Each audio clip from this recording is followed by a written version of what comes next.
Hey everybody! There's the camera. I'm used to the camera being over there. How's everybody doing? We're about to play some Magic: The Gathering. We have another tournament going on tonight.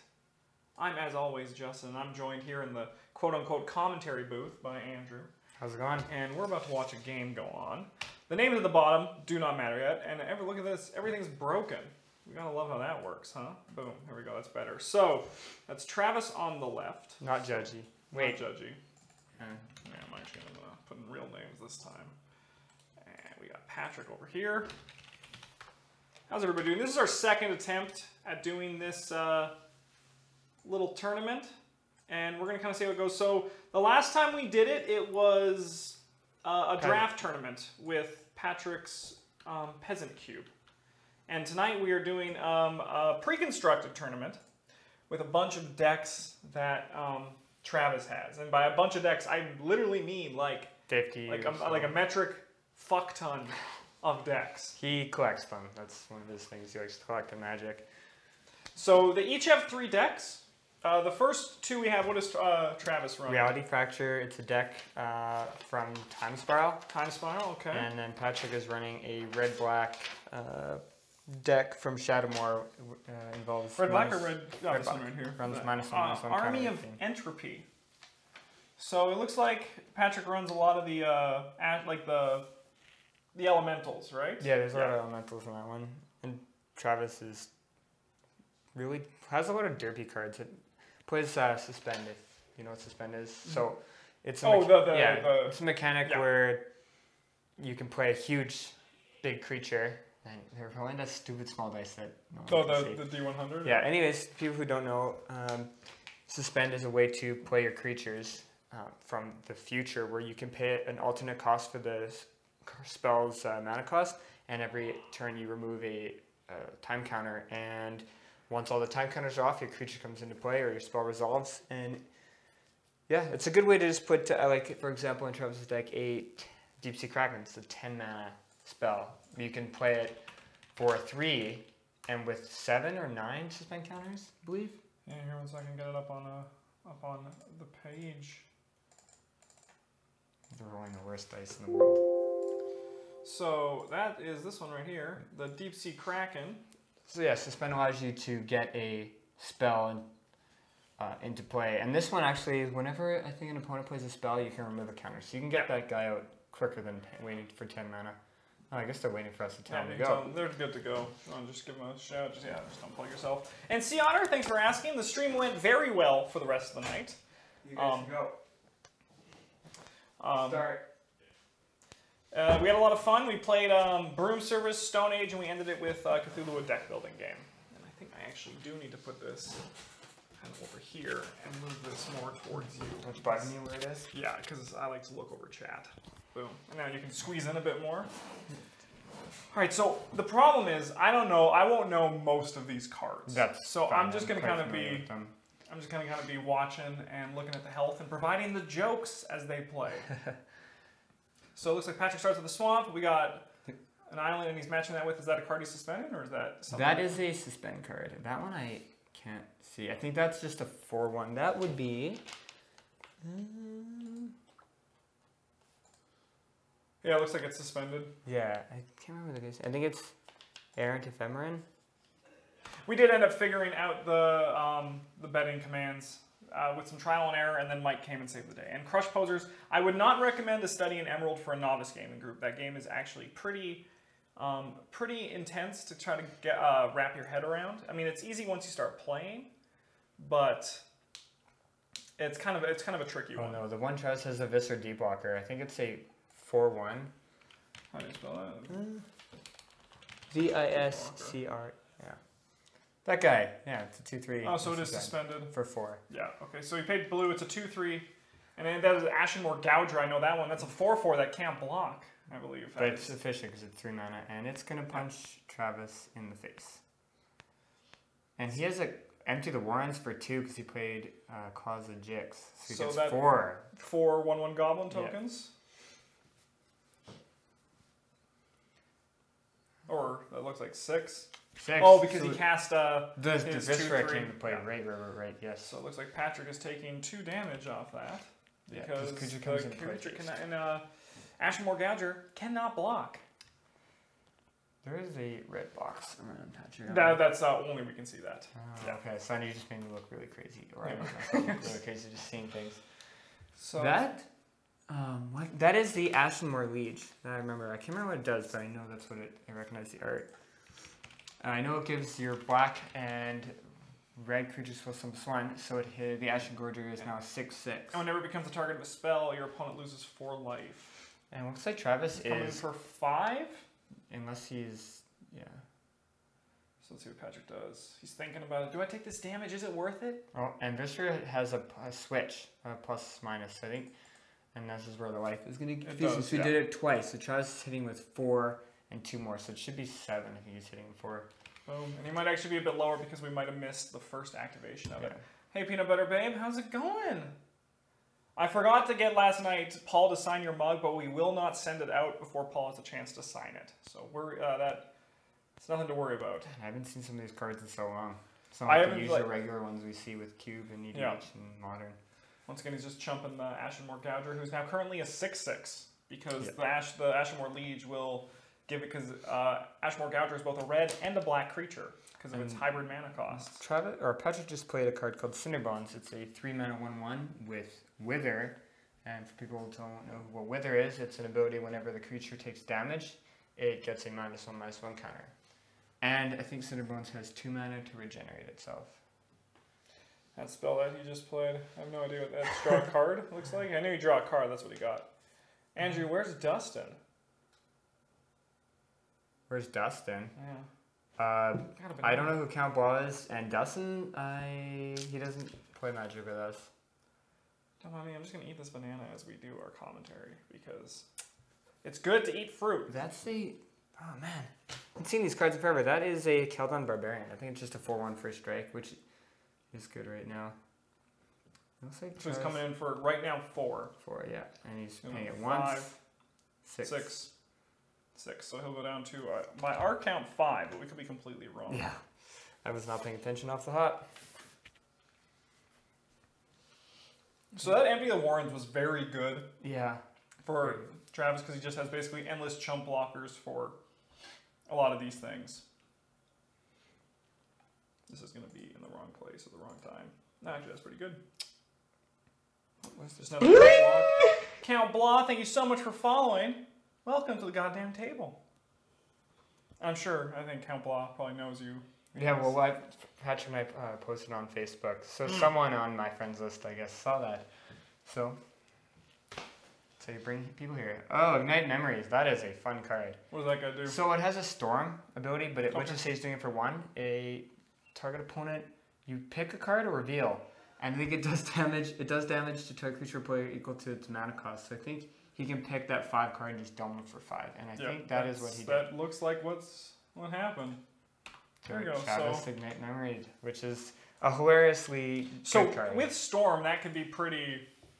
Yeah, pretty even if you do it for 2 or 3, like Patrick Lake Game had all these high CMC cards, so you do it for 2 or 3, and you could hit him for 10 with that card. Just be like, can you choose the same card each time? I think it would have to. I haven't seen the card in forever. I just know what's it called? Ignite Memories. Boom. Reveals here. Hang on a second. I'll put it on the actual. Boom. Ignite Memories. So target player reveals a card from his hand at random, but obviously Patrick had Probably mana all cost, five. So he just Yeah. deals damage to target player. Put over here. Yeah. Equal to its mana cost. So Patrick had huge mana cost cards, so he just basically scooped to it. And now it looks like they're switching decks to a Simic deck. Oh yeah, so what we're doing each round, they're going to completely switch it up. They're going to grab another one of their pre-constructed decks just to make this 100 times harder for us to do our commentary on the game. Because like... There's cards, like the plane shift one, there's going to be cards I haven't seen in forever, and... Do you want to just go maybe quickly just tell them to just play a lot slower, just because there's a lot and we're missing a good chunk. So just kind of like really point to their cards when they go for it. Yeah. Just because here, I'll hold that for you. Thanks. So there's some really cards we haven't seen in forever. How's everybody doing tonight? Yeah. And then It snowed today here in Edmonton. It was like rain snow because it was like fucking 13 degrees yesterday. And then today it was 2 and it was cold. Welcome to Canada. Yeah. All right. So starting with Double Islands. So we have a Simic in one. Is that from? That's from Dissension. So Simic plays a mechanic called Graph. Okay. And the plane shift deck Travis is playing. Oh, there's 2. I don't even know. It's gotta be. Yeah, it's this one. Comeback. So I think it plays this Cavern Harpy. That's the card on the front. So it's an Esper colored deck. Oh yeah. Yeah. So we dropped a little owl down. Oh my god, I have no... It looks like a welcome term, but it's not. It's a 2-drop, so it's in that slot. Look for something. Stormscape Familiar, That's maybe? probably that sounds like that. Oh my god. It's so hard to type with a banana in your hand. Yeah, it's a 1/1 when white and black spells cost 1 less to play. And Patrick played a 3-mana 5/5, and that is called, I can't remember, Vygian Hydropon. So it can't attack or block, but it has the graph mechanics. Whenever he plays a creature, you can graft onto it. Yeah. That seems pretty good. Yeah, unfortunately it can't block, but that's okay. No idea what that land does. God, yeah, these are some... It's probably Jomar's Cavern, if I were to guess. You have to return a land to his hand for some, probably land cost in there. What is that land called? Well, there's a bunch of... There's Ancient Spring, Kosatar, yeah. We'll just assume that land does something involving putting a land back into your hand to play it. Patrick's thinking, he's thinking, man, these cards are... awful. Actually, he has some... The Simic deck has some pretty good cards in it. Does it have the Plaguecaster Frog? No, which is unfortunate because that card's really good, and that's probably why it's not in there, because it's a precon.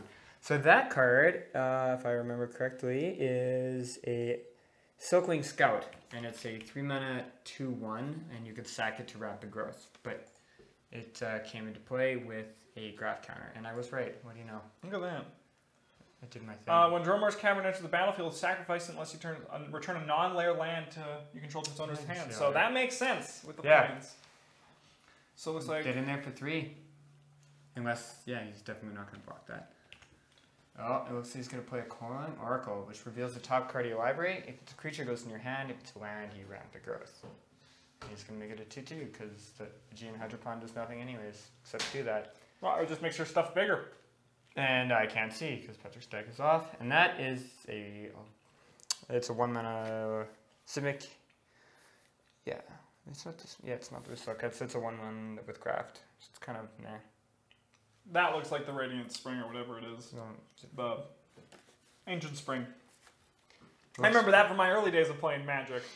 Back when I played in the Old Border days. I still have a fondness in my heart for the Old Border. I like it. I used to hate it, but when I built my Legacy deck, I wanted the old Border cards. Ooh, Patrick was also like, what the fuck is this card? Alright, that is pure black. It's probably Phyrexian Bloodstock. Phyrexian Bloodstock. Potentially, he's tapped. His land's obviously tapped. Phyrexian Bloodstock it is. So it's when it leaves play, destroy target white creature. It can't be returned. Oh, he doesn't have white creatures, and Patrick should. So I haven't seen. Notice if I've seen any combat happening over here, but I'm like I can't even focus on what they're doing. I'm trying to remember what all the cards do. That's a... Oh, that's a... It's another stupid graph thing. It's the graph mage. Yeah. That's the stupid graph thing. I think it remove counters to tapper and tap things. So I haven't seen any combat happen, so I'm going to assume nothing else. I'm going to get this banana. Man, Travis is going to be great doing commentary for this. Yeah, because he knows these cards. Yeah. Now, if we play EDH or Cube or Modern, anything but these old precons, the rest of us are gold, Matt.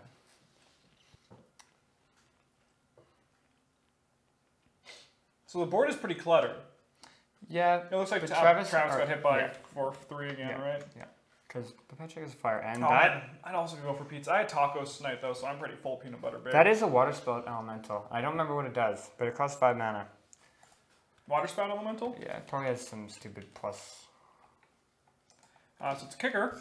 When it enters the battlefield, you paid its kicker cost, return all other creatures to their owner's hand, and you skip their next turn. But it looks like he did not pay its So kicker he just cost. wanted a 3/4 flyer, which is fine because it stops the little stupid sprite. Yeah. I don't even want to call it its real name. It's just a stupid sprite. Yeah, it's the grafted sprite. And that is a 1 mana 1/1 graft, which you'll not graft from the Hydropon because that thing is just that thing is really good. The what the hell is it called? Oh, the Thrive spell thing? No, it's the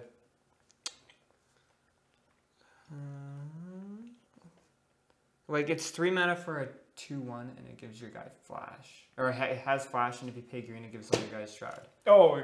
And that's a Thrive card. So yeah, that's the one that's those. So all of his creatures get a +1/+1. Yeah.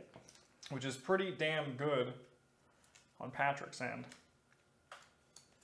And now he's like, I'm feeling good. I'm thinking about attacking. And that's a 4/4 fatty on the ground. Yeah. Which basically trumps everything. The Phyrexian thing. I think that was 3/4, isn't it? With some other stupid clause. A 3/3. Even worse. A 5 mana 3/3. Then when it leaves the play, destroys a white creature. And that's playing precons because you get stupid non-interactive things that don't do anything. There's a place in the town next to ours that has a really good tacos peanut butter babe, and I went there once and it was amazing. But no one has ever wanted to go there since. I think they're all fools.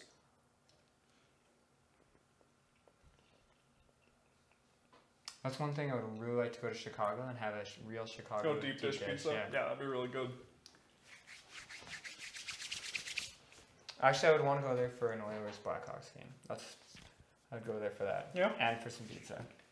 Good combination, hockey and pizza. Yeah. Protein Hawk and Protein Hawk. So that's what it's called. Protein Hawk, that's the thing that was just in a modern, like a little kind of niche modern deck, right? No, I think it's banned in modern because it was some stupid standard deck with that land, Dryad Arbiter. Yeah, it's banned. I'm pretty sure it's banned in EDH. Ooh, what the heck is that spell?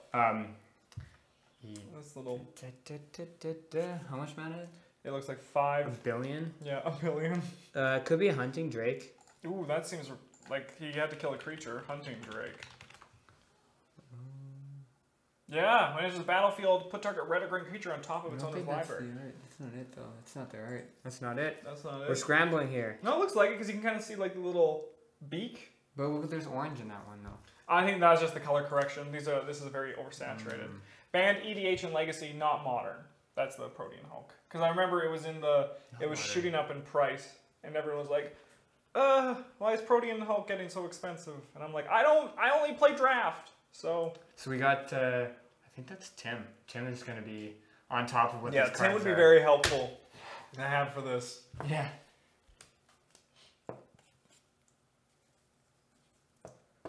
Protein Hawk.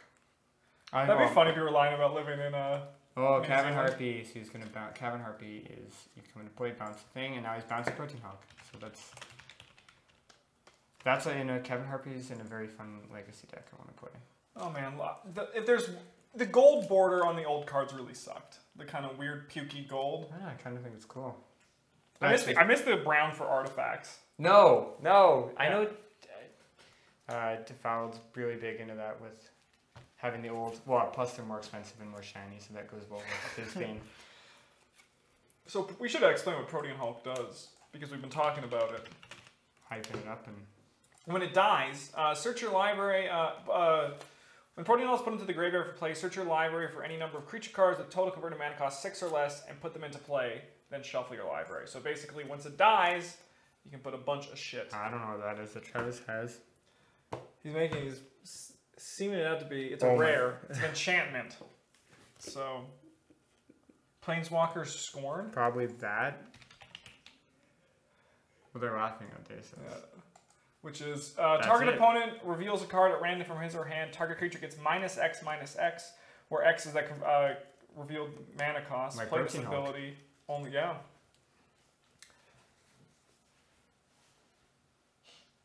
The Brown Ice Manipulator also looks very pretty.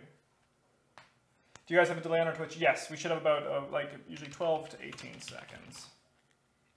On a good day. It could be really bad and it could be like a minute sometimes. So there's one thing about these precons is they make a very nice board stall. You know, where I don't think I've seen an attack since. So he grafted onto the Protean Hulk, made it now a 7/7, I believe. Yeah. Yeah. I just see Travis's hand and I have no idea what's in it. Because he's just got to do that Planeswalker Scorn over and over and over again. But Patrick has no cards in hand, does he? Or is he? Cavern Harpy again. So he's just going to bounce that and blank his draw. Yeah. Top of his deck, right? Yes, I believe so. Yeah. Cavern Harpy is a really good card. So that seems to be the theme. Oh, he's coming in. We have an attack. 3. That's 3 in the air. Unless he that blocks. thing will just block. He can block, sack, and ramp growth. But then he would lose his Protein Hawk, so he's not going to. So they just trade. All right. So now the only flyer, I believe. Is that little bird. Yeah. I think it's a 1/1. It is, yeah. Draw Protein Hawk, pass. Or play Protein Hawk, pass. Probably play, because then he can't... And craft. Why not? Yeah, make it bigger. But Travis's theme seems to be returning things to your hand. And then, using your Planeswalker Scorn to... But like as Patrick was saying... But those Cavern Harpies are 2/1 flyers, so he's coming in. What's that? That's the... Oh my god. 2/1 flyer and... Travis has plenty of flyers. See? Yeah. Yeah. Tim's more on the ball than we are. 2/1 flyer, 1/1 flyer, and I don't even know what the thing is. You know what? So we know the 2, he's 5, 4, and then whatever that Drake is. Was that the Drake still? Boom, boom. Hunting Drake, or is that? Yeah, so 2. So 2 more. Boom. Got it. Got it. We're good. So we played another Drake, it looks like? Yeah. So I think Patrick's just going to die to these stupid flyers. Yeah. Oh, he's double blocking. 4/4. 4/4 with a 3/3 and a 2/2. Yeah, so one is going to die. 3/3 is going to die probably, because the cause of it killing a white creature is irrelevant. Relevant, because the Harpies are blue-black though, right? Yeah. So there's no... Is there a white creature on the board right now? No, but Travis does have some white creatures, and I'm not sure if that card was a nay or a must, so potentially... So it looks like he actually killed the flyer, which I think was smarter for him, because... Yeah. So he'll come in this is another 8, 9 potentially here. 7? Looks like 7 coming in? Yeah. Oh, look at that. Thank you. Thank you so much. They just do that all the time. Yeah. Just 7 damage. Deal with it. Yeah, I feel like... Yeah, Patrick is going to die. And they're going to play game 3 regardless, because we each have 3 We each have 3 decks. So, yeah, so if Travis wins all 3, then... He looks like he played... Man. He looks like he played another Harpy, or he just... Something happened there that was able to make it so that he bounces Protean Hulk again, which makes it so that Travis is He's just going to die. Yeah. It makes sense that Travis would be the best with his pre-constructed decks. So, boom, not too. Peanut Butter Babe, I have absolutely no idea what is going on. Ditto that for me. I never played these formats in Magic, so I don't know much. Apparently, I think the link might not be working.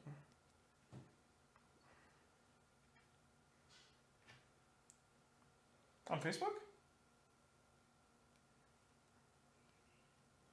Yeah. Let me use this link. Pay a life with Harpy, replay Harpy. Oh, okay. It's very strong. It's in a really good deck called Alurin. It'll be nice when we get Tim here to help on commentary as well. Whenever he's in town, because then, Yeah, and like I said, once Travis is in here, things will go smoothly. All right, so let's get these last ones. Okay. So I have no idea what those are. So I am just going to leave that up to you as they shuffle, and I'll get my decks ready. Am I going to play you? Yeah, I think we're playing next. All right. I don't know why I'm sitting here next to my enemy right now. But. Yeah. Well, you know, we'll see how it goes.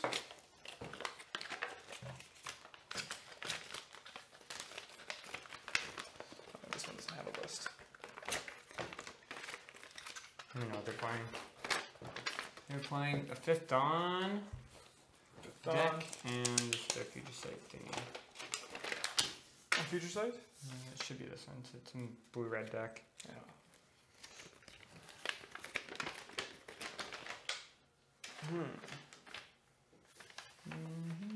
So it looks like Patrick's going to be going first again. And Patrick looks at his hand. He's like, yeah, there's a Future Sight borders in here.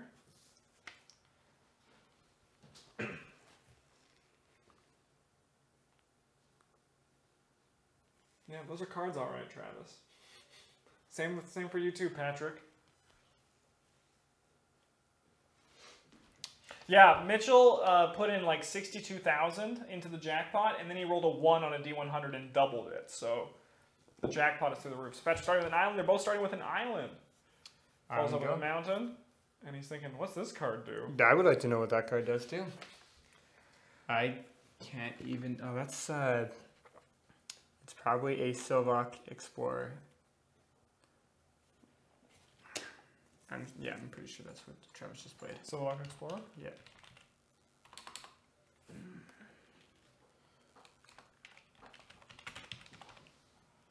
Boom.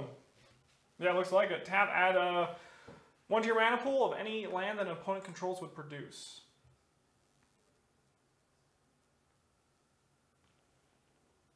We got whatever that Oracle is called, or it's that Sunburst card. Yeah, it's like you pay and remove counters. And then you also can enters battlefield equal to number of colors that it was paid with, and because of his Silvok, etched Oracle is the Sunburst. Thank you, and because of the Silvok, whatever the hell Explorer, he could use 1 of Patrick's red mana to make it so that he had 4. And Travis or Patrick just did something, and I don't know what that was. It's a 4 mana sorcery. It looks like Frozen Aether. Or is that 3 mana? Yeah, it's true. Only OC Brad can win the jackpot. It's his curse. So he came in for some damage in the air. 3, I think that's what that guy is. I think it's 3. That's just a vanilla, right? Yeah. It doesn't even have flying, does it? Nope. Nope, just a little guy. Dark Stealing Good. Into... that is... The hell is that? Some Glissa thing. Hey, Light to the Table, how's it going? Some Rapid Growth card, I guess. Yeah. Future Sight is best sight. I agree. It looks like he hit Patrick for 1. Mm-hmm. Or did he use the mana to pay for something? I wasn't. I think he used the mana to pay for something.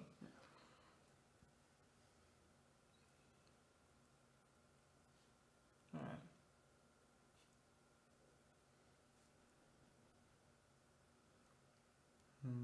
Oh, that thing.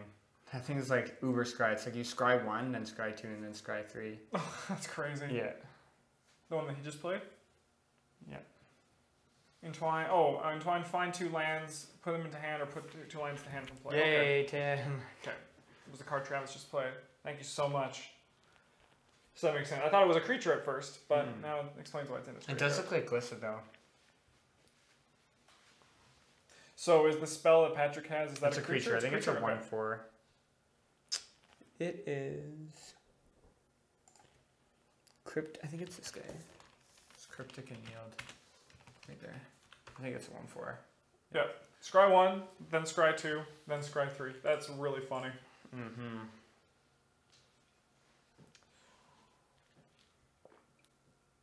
Travis is pretty sweet, Peanut Butter Babe. He'll be in here next doing some commentary as Andrew and I play. Looks like Travis got dinged again for 3. And that Etched Oracle is back. That's when I played my first sets. My first set was back in the Urza days. And then I played more into the Odyssey and Onslaught. I still have a lot of the crap cards from that set. Oh, so this is a bounce the permanent or creature, and one of the two, and then you always use scry. So you can scry his own card away. And so it looks like he removed the counters to draw a card instead. Yeah. He's coming in for looks like 4. And what?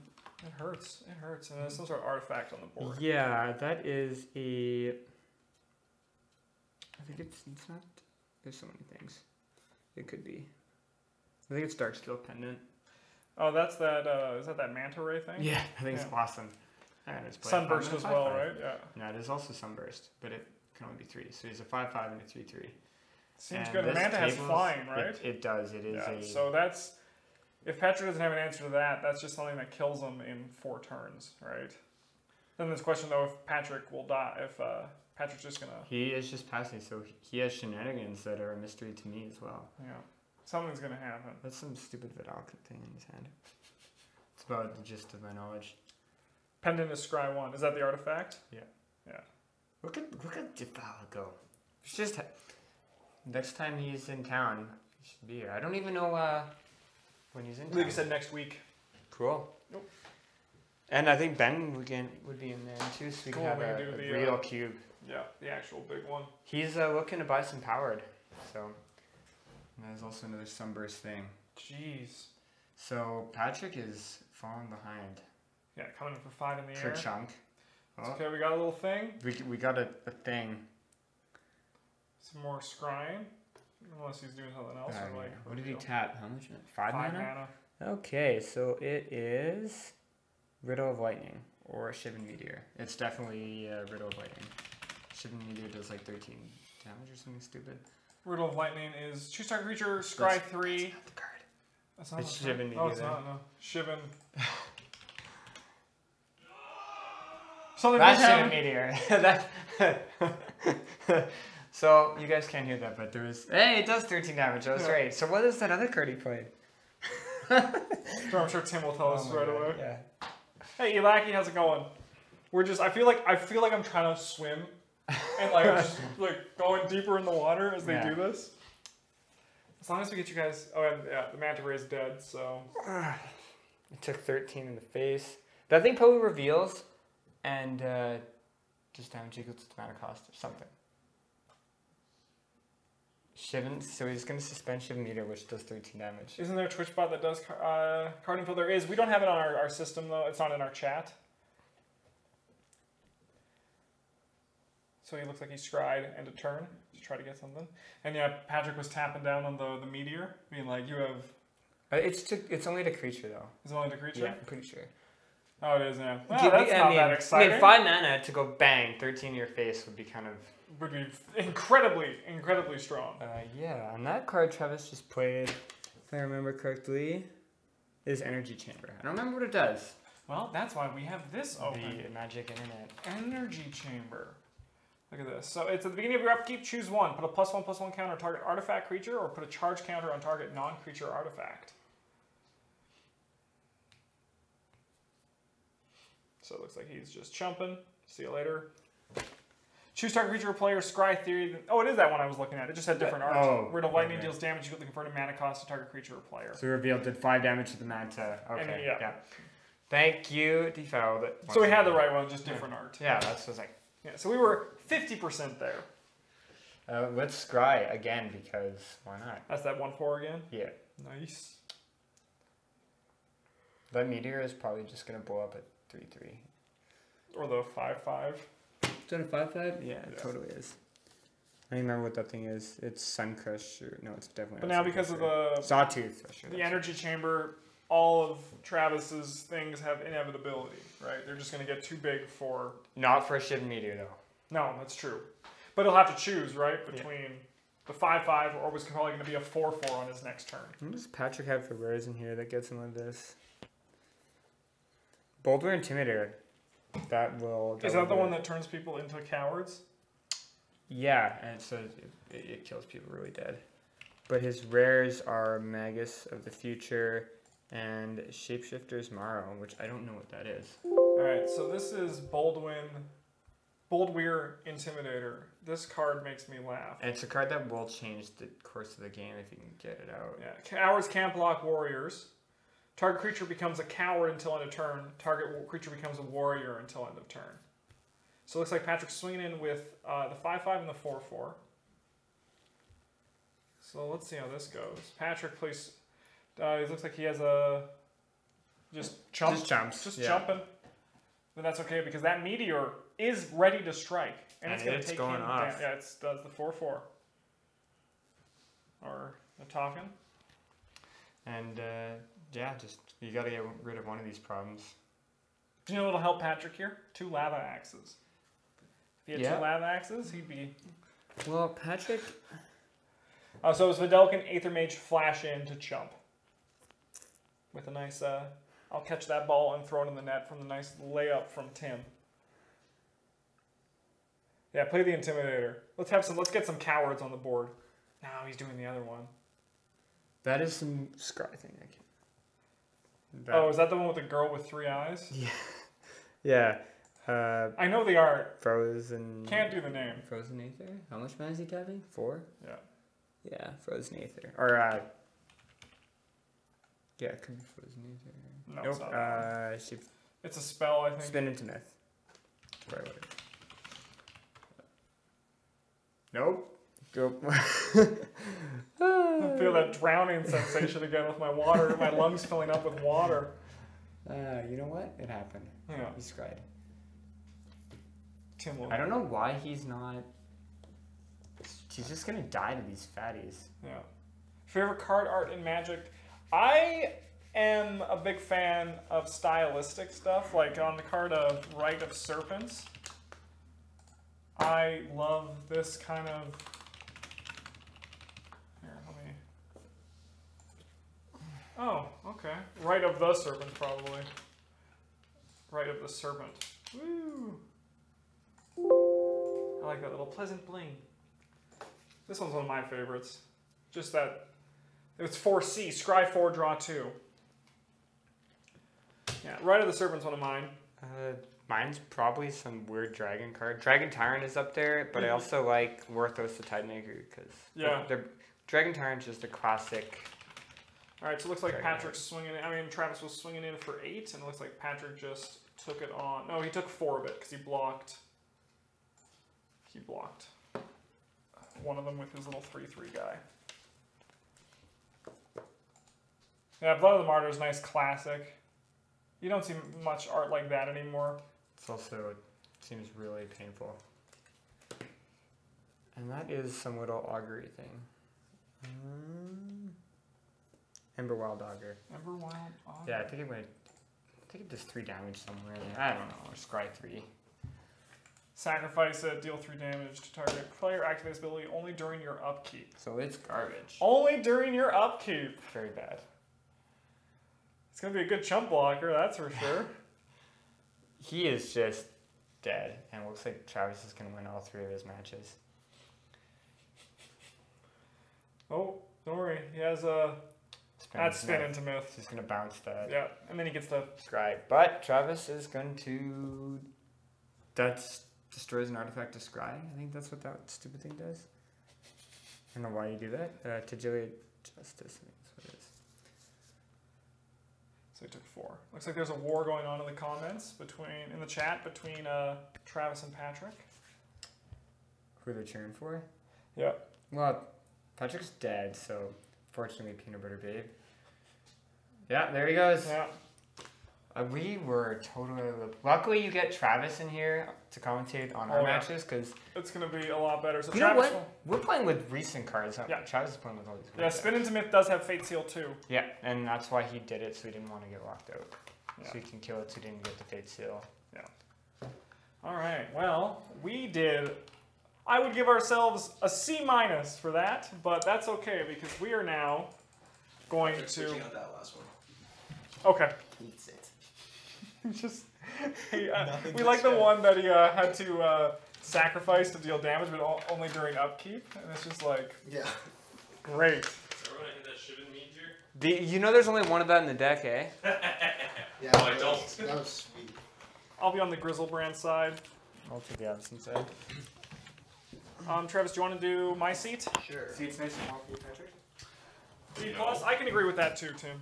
Man, we were drowning. Yeah, we were like, what does this card do? Especially when you're playing a plane shift on I know. I was like, I'm so sorry. When you counted your damage out, though, Yeah, that was like, that was great. thank you. I guess I need these, don't I? Have fun, guys. Round 2 is with us. Why did you give me this? Why am I headed this? To put it back in the box. Oh, I. Because you're gonna change it, right? I thought you Yeah, were. later. Okay. Are the mics on? Are mics on? Hello? I don't know. Testes, 1, 2. Yeah, That line's moving. So that line's moving, so that means that. Whose Grizzlebrand mat is that? That's my Grizzlebrand mat. We have another friend. Who is this? You know who's this? Andrew and Judgy. So, what decks are they playing first? I don't know. Looks like the Bogart deck, I think. And Bogarts versus Merfolk. Hey, tribal fight. Alright. One of those then. Is this it? Well, Marrow Riverways deck. Pass the And meeple. I'm Travis and this is Patrick, and we just played. So like. yeah, we're the people who just played. What? That's what?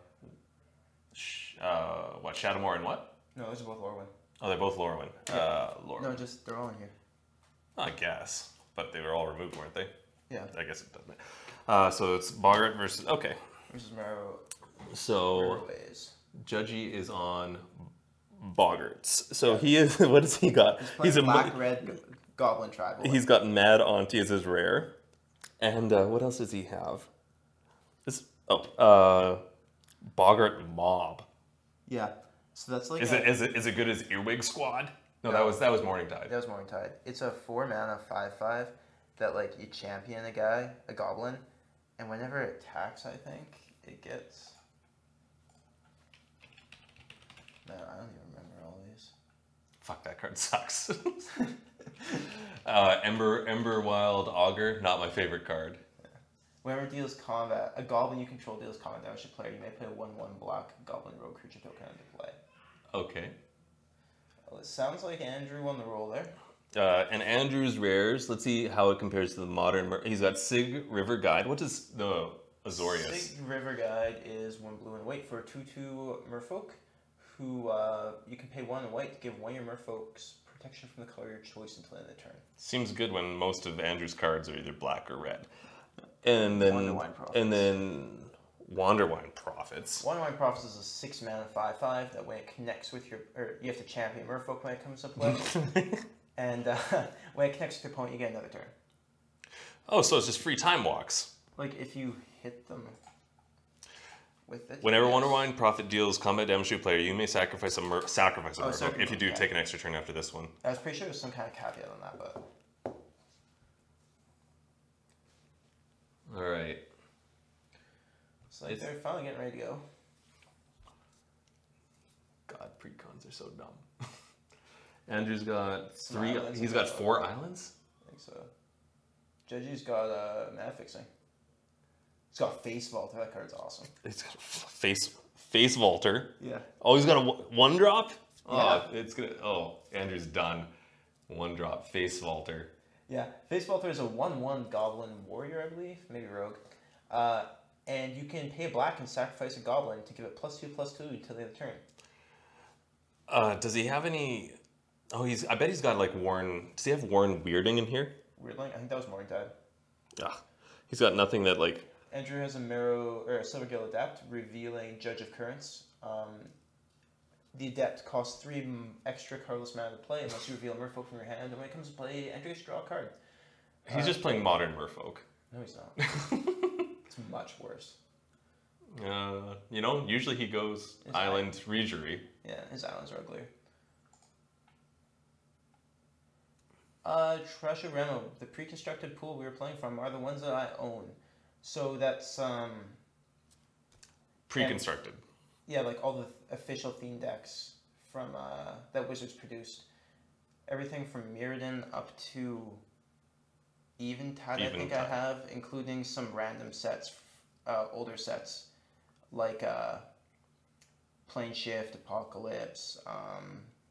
What's this 2-drop Andrew's got? Oh, it's Judge Occurrence. Whenever a merfolk becomes tapped, you may gain 1 life. So he's up to 21 then? Yeah. And that is player 2. Yeah, Plane Shift. I have Odyssey. I have some random Masks block ones. Judgy misses his land drop and just passes the turn What's gross? with just a face fault. This is fine. I mean, like, it trades with all Ranger's guys. That's a Harpoon Sniper. Harpoon Sniper. Yeah, it's a 3-mana 2/2, and you can pay a white and tap to deal X damage to target attacking or blocking creature, where X is the number of merfolk in play. Seems good. You control. Not that Judgy's gonna have any merfolk or anything, but... Ooh, He's tar firing on Andrew's turn before he declares attack. And Yeah, took down not the harpooner, or did he? No, he took down the Judge Occurrence, the life gainer one. Yeah, that's a big problem. Yeah, the Orzhov pre-constructed deck is really solid. It's got some great cards in it. Maybe Patrick will put on it since he hated that last red-blue one so God, much. that sucked. Boggart Harbinger? Harbinger. It's a 4-mana 2/3. When it comes to play, you can search your deck for a goblin. No, 4-mana 2/1. When it comes to play, you can search your deck for a goblin, put it in your hand. Something like that. That's been so long since I played it. It's a 3-drop, I think. Yeah. Goblet Harbinger. A Goblin Shaman 2/1 comes into play. Search your library for a goblin card, reveal it, shuffle your library, and then put it on top. He's fighting the Mad Auntie, who is the Goblin Lord from this set. It seems like a good card to find. Yeah, it's 3-mana, 2/2, gives other goblins you control +1/+1. You can tap it to regenerate target goblin. Another target goblin. Andrew looks like he's about to attack with a Reedry, or he's thinking about it. Yeah. It said runs out a Drowner of Secrets, who's a 3-mana 1/3. And Oh, he just milled away the Mad Auntie. yeah, you can tap an untapped merfolk you control to have the target opponent put the top card of the deck into their graveyard. So Justin tutored his best card on top of his library, and then Andrew ripped a card that lets him mill the top card of his library and just threw it in his graveyard. Yeah. That's pretty gross. This is brutal. And Andrew's swinging in for 2 with the Reedry. Yeah, looks like Gigi's going to go ahead and take that. Hey, you hit a red land. Yeah, he hit a red land a long time ago. He cast that Tarfire. No, he cast that off the swamp in the Shimmer Grotto. Oh. Oh, remember when he tutored for that Mad Auntie and then it got put in his graveyard? That really sucked. That was gross. I really wish Andrew would fix that fucking playmat so it's not crooked. Yeah, whatever. You know what he's doing just to bug you. Oh, good. Hoarder's Greed. Hoarder's Greed's a great card. It's 4 mana. You can like lose 2 life to draw 2 cards, and you can repeat that for. No, you clash. And if you win, you get to lose 2 life. Draw 2 cards. Now, for those of you who weren't playing at the time, or don't play, Clash is a mechanic where you and another player of your choice each reveal the top card of your deck, and whoever's card costs more wins the clash. And generally, the player who played the card that caused the clash gets a benefit from it, and if he loses, he just doesn't. Oh, Judgy reveals a swamp, so he loses the clash, so it goes to his graveyard. Yeah. Justin takes 2 damage from the loses 2 life. From the Hoarder Greed. He also got to draw 2 cards off it though. That's fine. It's no painful truths. Yeah. MVP card, Patrick Chapin, played in Legacy. Yeah, see, I was right. You're complaining about something being crooked when you tap your stuff the wrong way. My way is the right way. Everyone else is wrong. No, that's the way it is on the card. Nah. Yeah. I'm gonna fucking go beat up Rosewater and get him to change it. Yeah. He's Andrew's on the mill plan. He just milled 2. Yeah. Yeah. Hey, it's a legitimate thing if no, it's. That's a real thing in the deck, especially if you have a Judge Occurrence out, bolstering your life tool. Well, then you got 40 card deck, so a mill is much more effective. These are all 60. Oh, they're 60? Oh, okay. I was gonna say they're more effective because. Yeah. No, not 40. What is that? That's Summon the School. That's 3 and white sorcery, tribal sorcery, merfolk. Puts 2 1/1 blue merfolk creature tokens in play. And you can tap 4 untapped merfolks you control to return to your hand. But he didn't. It looks like he didn't activate that ability. No, that's just a thing from your graveyard. Oh, from your graveyard you can activate. Oh, that's strong. It's really good. What's Leedle mean? That seems strong. So he's just gonna make a shit ton of Merfolk and then just mill him out. Yeah, and gun down anything he tries to attack with a Harpoon Sniper. That Merfolk deck is pretty strong. What is this stupid goblin horse shit? Warren Pilfers, it's like a 5-mana 3/3, and then you return a creature card from your graveyard to your hand when it comes to play. And if it was a goblin, it gains haste, I believe. And he Oh, he's attacking. Yeah, I mean, he has to. That's how he's going to win. And he's taking it? Yeah, he's taking it. Yeah. Andrew down 3. Warren Pilferers. God, I hate all the Warren Goblins. They look so stupid. I know, they're great. And he just milled him for a bunch. Yeah. I'm glad I don't have to keep track of that. 1, 2, 3, 4, 5. For 5. Right now he's on 5 per turn. It's a pretty solid milk walk. Yep. And he's only still on 1 island. What was that? What? No, 1 planes. He's played Judge Occurrence, which is whenever Merfolk becomes tapped, Andrew's going to gain life, which means Oh, God. it's going to be hell for us. Yeah.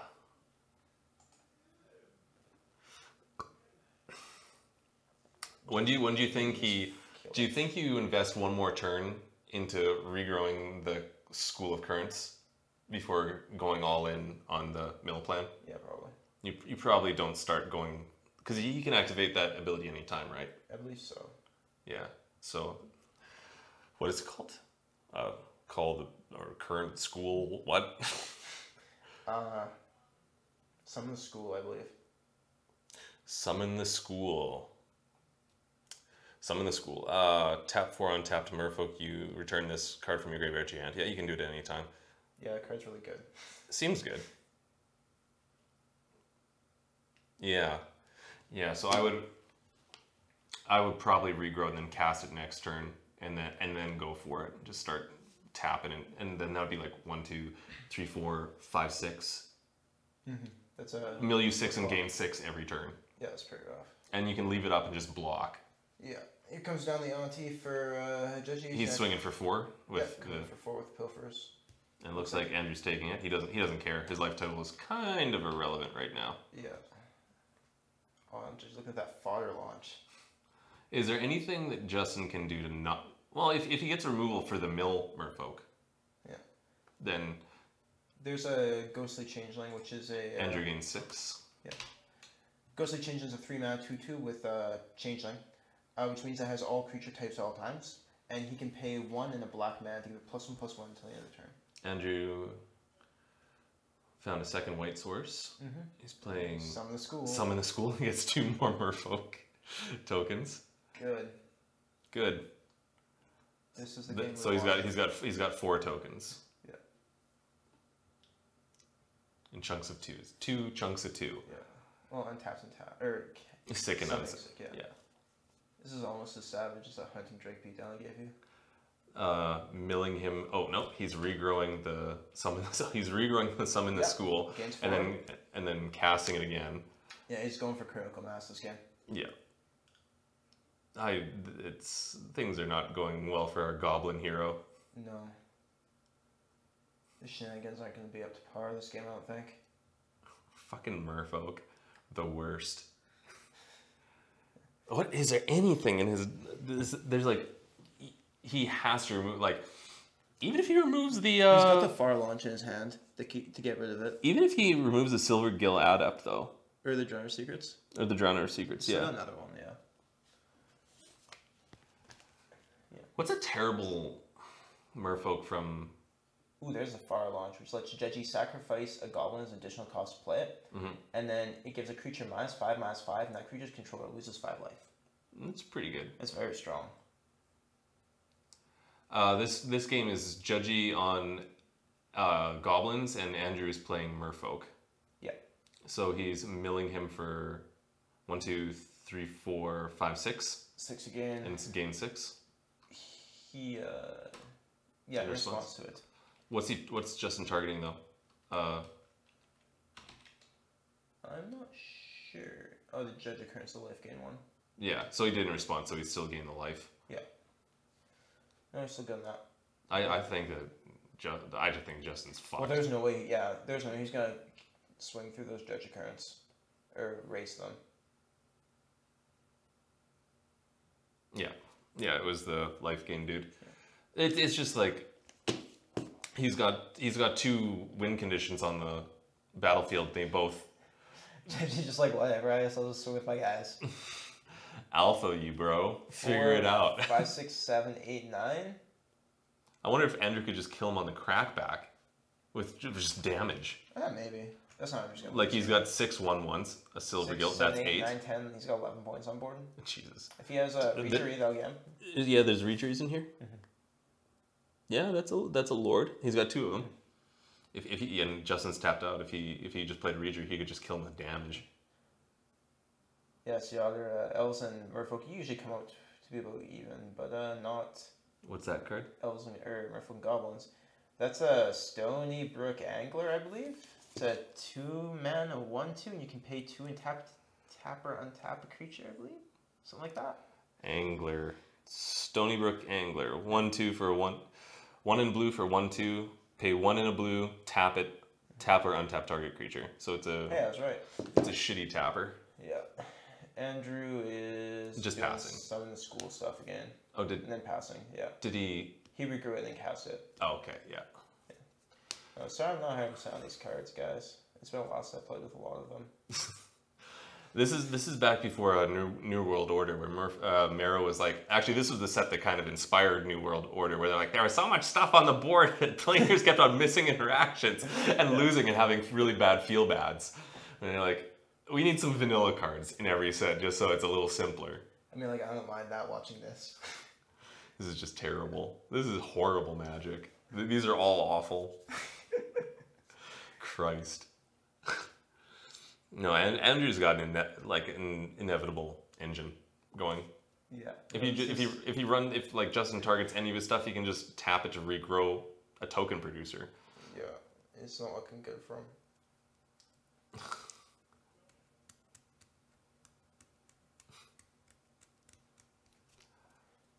Yeah. Yeah, I don't doubt that too. Christ, this is horrible. Whoever designed fucking at WotC, whoever designed this blue-white Merfolk deck, fuck, they suck. I hate it. I know, they're terrible. It's bad. The Elemental deck's a ton of fun. It's just 5-card bullshit. Yeah. Of course you'd say that. The Elvish Predation deck is actually really good, though. Same with the Kithkin deck. Does it have any Kitchen Finks in it? No. Oh no, that's Shadowmoor. right. Right. Deck has one or two. Well, then I should have been playing that one. Judgy swinging in for 3, 4, 5, 6, 7, 8, 9, 10, 11, 12, 13. I just take it. I'm just gonna gun some down with this Harpoon Sniper. Get one of the Ghostly Changelings. Yeah. That thing is gonna take like It's equal like number of 12. Merfolks. Yeah. a lot. Judgy chooses to regen it with Mad Auntie. Still 3, 4, 5, 6, 7, 8, 9, 10. It's hard to tell, like, we don't have a library count, if it would just be, if he doesn't really care about his life total, it's more important just to keep the tokens, activate them to mill. I mean, that's not usually relevant, but... So did he take all that? Looks like he's doing something. Oh, he's getting stuff to represent Merfolk. Yeah, he has decided to block a few of them. Yeah, so he's gonna take 4, it looks like. And then he's milling 2. Yeah. Got a Hornet Harasser, I think it's called. And a Swamp. Oh yeah, Judge is keeping track of his life total on top of the box, but we can't really see that from our screen, it's pretty tiny. And Andrew took 4 off that attack, I believe. Yeah, one guy got through the 4/4. Pilfers, yeah.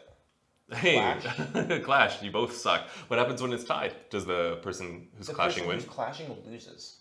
Oh, really? Yeah. That's an Arrowstaff Blogger, which is 1 in red for 2/1. When it comes to play, you clash with the opponent, and if you win, it comes to play with a +1/+1 card. Judge, you just played Pie Sneak Squeak or some garbage like that. It's a 2/2 Fear for 2, and when it comes to play, you have to reveal a goblin from your hand or pay an extra 3. And now he's milling him for 5. 1, Yeah. 2, 3, 4, 5. Mostly basic, so that's not too bad. It was air. I don't think he wants to draw any more lands at this point. Fuck. There's no way out of this. Yeah. This is. He's come down to almost the same life total as he has. That's Okay, so he's got another tar fire. He's got 2 points of burn. he's got 2 Bulgar birthrights. Does tar pitcher burn? Yeah, Psychic Goblin the Shock. Oh, yeah, you could He do can, that. he can use the birthrights to regrow the fire launch for like 10 points total. Maybe. That'd be really good. See, he's not getting through the ground though. Well, I don't know. He's getting points in, Yeah. just not like enough. And then if he keeps on applying pressure and trying to get in, probably me. If he keeps on applying pressure and trying to get in, then Andrew can just rip a Regery, or not, what's the Lord? The Reader, yeah. Yeah, and then just alpha him out of nowhere. Yeah. Andrew's just making more merfolk with the sound of the school. It's a pretty big school. He's got Tim's ears just started blinking apparently. Well, maybe they're on their period. Oh, Judgy just drew a mountain. That's pretty sick. Sick rips, bro. You know, if he had any retrace spells from the 2 sets, no, 4 sets, well, 3 sets from now, that'd be pretty sick. Yeah, but like he doesn't. So He could cast like a worm harvest or call the Skybreaker. That'd be sweet. that would be sweet. Those are 5/5 flyer elementals. Yeah, Those are good. but they're not goblins, so you can't have those. Yeah. Those are rules. Judgy's tapping a lot here. It's 4. He's got a fireball. No, he's got a Boggart Mob, the card we discussed earlier. It's the 5/5. Whenever a goblin hits your point, you get 1/1. Sweet. Sweet. But yes, the champion goblin is going to champion the Harbinger. What champion does is when the creature of champion comes into play, in the instance of the mob, it says champion goblin. So you have to choose a goblin you control and exile it. The exiled card will come back when the champion leaves the battlefield. Yeah. But yeah, it's like you kind of have to sacrifice a guy to get him out. The thing with more is upgrading, I guess. But the Harbinger is a good choice on Judgy's part because if the mob dies and the Harbinger comes back, he'll get to come into play trigger again and get to search his deck for a garbage card to put on top so that Andrew can mill it. Or you next level him and you put a good card on top, and then he's like, I knew he was gonna mill me, so I won't mill him because I know it's garbage. I'm just done for that. Just mill him anyway. That does. He's coming in. He's going for it.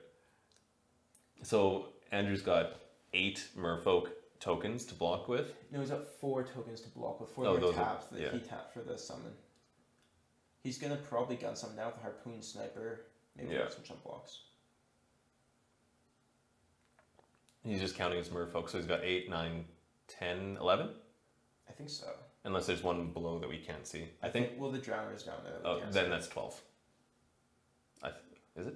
I think so. 8, 9, 10, 11, 12. Yeah, that should be 12. I mean, like wherever he targets that Harpoon, It's just gonna die. Oh yeah, So- he's almost got a Shivan Meteor Judgy's got his Boggart, Auntie, hiding Mad down Auntie hidden down. under the life total, which is Yeah, not under ideal. the match thing. Yeah, it's like Judgy's actually assembled a pretty respectable board state considering how Yeah. oppressive. No, killing that Judge to Curse was actually a really good choice. Oh yeah, like if he kept on getting life, it was over. Yeah, he would just keep making guys. He's gonna block the 4/4 with the Harpoon Sniper, Oh really? and then he's gonna Shoot what down? The next biggest thing. he's gonna get one. He's gonna get the Fear guy. Yeah. I think that's the correct choice. Yeah. Like the 2 shades are okay, but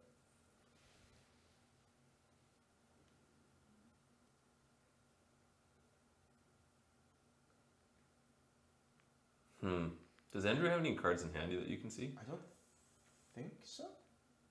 Oh no, I think he's got one down underneath his left hand there. Yeah. And now he's Assigning some blocks with some tokens and milling him. yeah.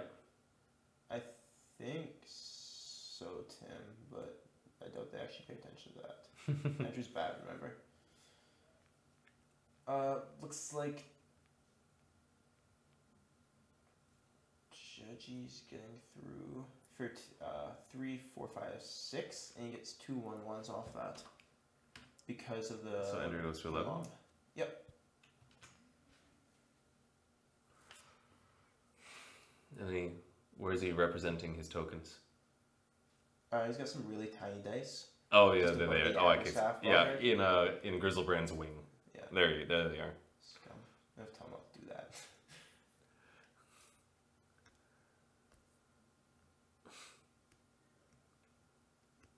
Yeah, he better do something really creative. Well, no, he's dead. Yeah, there's just too many merfolk. Oh, it's not hard aren't good. That doesn't really interact though, does it? Change anything. No. You still have to. It's not like you get a double activation. Yeah. The stream bed aqueducts. It's like a 3-mana tooth. It means some merfolk and mills judge. That's all that matters. Oh no, goat napper down. Yeah. Hey. Oh! There's no cards. What do I do? You lose. For those Good of you who day. don't play very much Magic, if you try to draw a card from your deck and there's nothing to draw, you lose the game. Yep. I've had actually back in Standard when it was Zendikar Scars, and I was playing the blue-black control deck with a Mind Sculptor, and there'd be some casual people at the store, and I'd get them in like a Mind Sculptor lock where I'd just be fate sealing them, and then I'd ultimate Jace them, and then I'd remove their library from the game and make their hand their new library, and then they'd always go to draw nothing, and then they kind of look at me, and I'd kind of be waiting for them to like scoop, and I'd be like, So you lose. you lose, and they're like, oh really? And I was like, yeah, like that's like a condition of loss, or inversely a condition for me winning. Alright, this is gonna be an interesting game. Andrew's playing the sidestep. Eventide deck. Eventide deck, the blue-red one, and Judgy is playing not Sunburst. I know that Judgy's playing Bait and Bludgeon, which, if you're an experienced Magic player, you know how broken Affinity is. Yeah. Andrew was excited to play the sidestep Eventide Izzet deck because he saw it had a Cloud of the Dominus in it. Three of them actually. Cloud of the Dominus is a 1-mana enchantment, hybrid, red or blue. So you can pay one of either. And it gives the enchanted creature +1/+1 if it's red, +1/+1 if it's blue. So if it's a blue-red creature, we get +2/+2 effectively. And the red portion of the spell gives it the creature haste, and the blue portion gives it shroud, which isn't ideal. Hexproof would be better, but they didn't really do hexproof. They didn't have hex. It's got a stream hopper. So if you play a turn 1 stream hopper, then turn 2 that. No, you put on the Riverfall Mimic. The Mimic's 1 and a blue-red hybrid. Oh, right. right. A lot of Andrew's cards have hybrid in them. That was the theme for the set. It's a 2/1, and whenever you cast a spell, it's both blue and red. So one of the many hybrid spells. Until the end of the turn, it becomes a 3/3 and is unblockable. The majority of his spells are hybrid. Yeah. So yeah. Which means that if you put the Cloud on that, when he plays a blue or red spell, until the end of the turn, his Mimic becomes a 5/5 with haste and shroud. Oh, good. And There's a Noggle bridge breaker in here. Yeah. What the fuck are Noggles? They're like the donkey- dumbest. they're They're donkey donkey people. They're donkey people.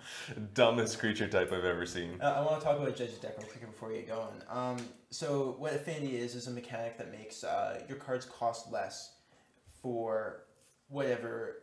In this case, it's Affinity for artifacts. For each artifact the Judge doesn't play, his cards will cost 1 less. He's played See the Synod, which is an artifact land that taps for blue mana. He's got a stream hopper. He's gonna cloud it. With regards to Affinity, it kind of produces 2 mana. Same with that Vault of Whispers.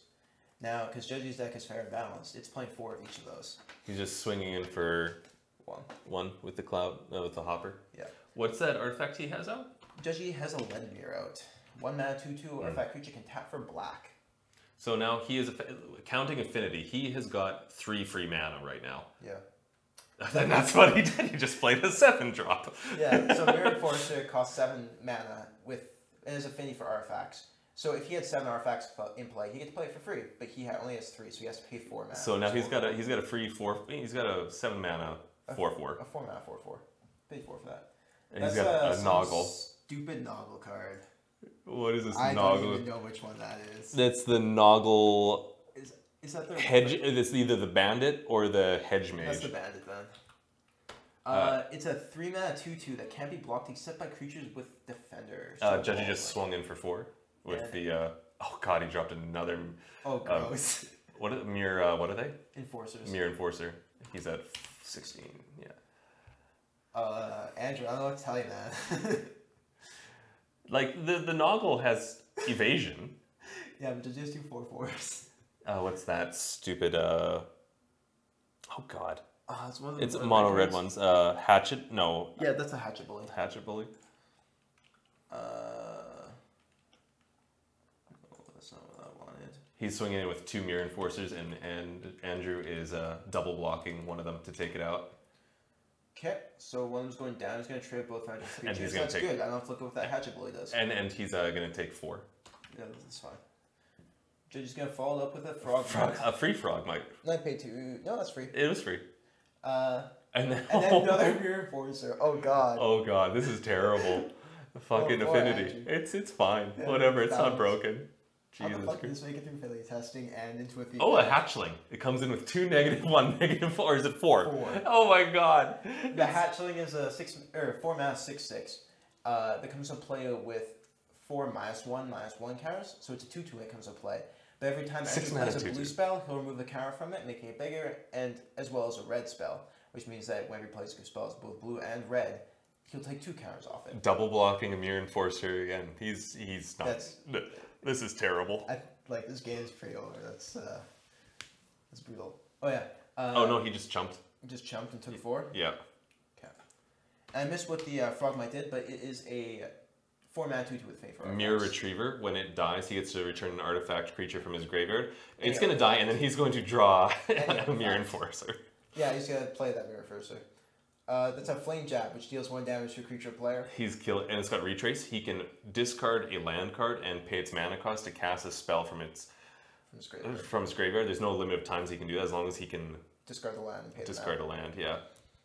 And He's Andrew's scooping. he's scooping. He's Smart man. and that's affinity. That's That's a fair and balanced a format. Yeah. Good job. Good job, Watsy. Yeah, that was great. You tried. So what are the last 2 decks they're playing? Judgy has the Shards of Lara one, which doesn't have Will Insert. Because you built a portion of it. Yeah, for the Shards of Lara ones, I really like that block.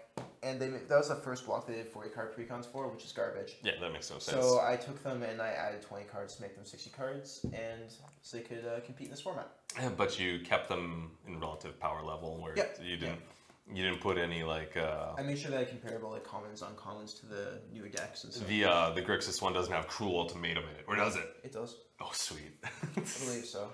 The Naya one has Titanic Ultimatum. Wow, you put the 2 playable ultimatums in, No, because the other 3 are not. That's what they originally came with. Oh, did they? Okay. Yes. Did everyone come with an ultimatum? No, because the blue white or the Esper one's garbage. I like how it kind of shows, because they did say that only Cruel Ultimatum was designed, and they like, oh, let's make this a cycle, Yeah, and then the rest really like cool. really suck. Titanic was good. It gets like +3/+3 lifelink and trample. +5/+5 lifelink trample and first strike. I think. Oh God! I know it's gross. What would you rather have? That what's strictly better? That or Flying Crane technique? Probably Probably that. because Like, that gives if you can cast that 7 mana spell, your opponent's just gonna die. doesn't what does Flying Crane? It gives like flying double strike. I think. Oh God, that's gross. Yeah. So they're playing the He's Shards playing- one and what? And Sacrificial Bam, Mirrodin, right in front of you. Sweet. So Andrew's deck is another Mirrodin deck focused around artifacts. Should have pitted the mirrored index against each other. Maybe. Andrew's deck is going to be focusing on sacrificing artifacts for benefits, such as Disciple of Vault, which makes your opponent lose a life whenever a artifact is put in the graveyard. Oh, he's got 2 ATOGs. He's got 4 Disciple of Vaults, 4 Great Furnace, which is the red artifact land, 4 Vault of Whispers, which is the black artifact land. He's got 4 Mana Mirror, 2 of each, Iron and Leaden, 2 Mirror Retrievers, Bunch of stupid Mirrodin garbage. a Dross Scorpion, which is Bryn's favorite card ever, apparently. Yes, which is really good. Shrapnel Blast, which is pretty good. And Judgy's playing the Naya theme deck, which is green, red, and white. As the shard that the color combination takes its name from. That deck focuses on playing creatures that have 5 power or greater, and also benefiting them. Andrew leads off with 3 artifact lands and a Mirror Retriever, whereas Judgy has a Panorama, which will allow him to fix his mana, searching for forests, plains, or mountains, or provide colorless. What's as the he is. creature? creature is a Druid of the Anima, which is a 2-mana 1/1 that taps for a blue, green, or a red, green, or white. Sweet. It's gonna try and get those 5 power guys as fast as possible. Yeah, he's unless he hits another colored source, he's gonna stumble on like a Thoctor or something because he's gonna have to tutor with the panorama. Yep. Andrew can just pressure him and swing in here. Is the Retriever a 2/1 or a 1/1? It's a 1/1.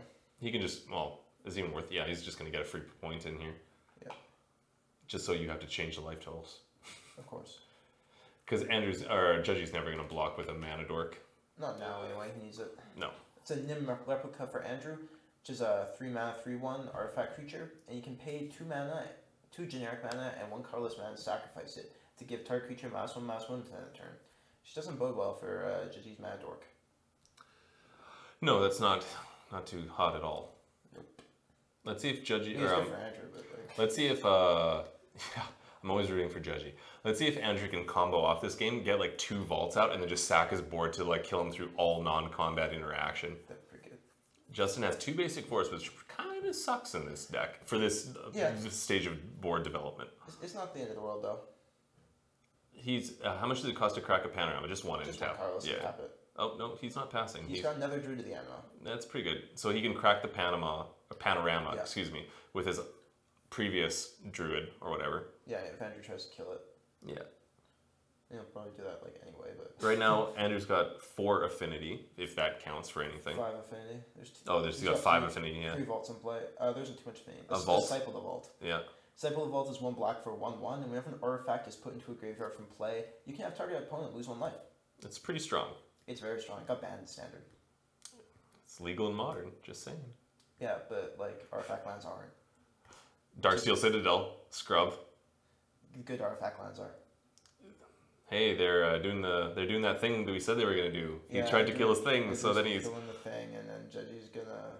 Yeah, Judgy accidentally tapped the Summoning Sick one. yeah. And he's gonna lose a life because these guys hate us. Is it? Oh, Because the replica went to the graveyard. yeah. Just gonna pull out a mountain. Solid choice.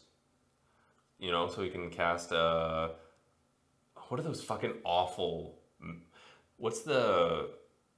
Oh yeah, the whole cycle or mechanics of cards with it's like the cycling costs 7. What's like a terrible like damage one? Rolling or not?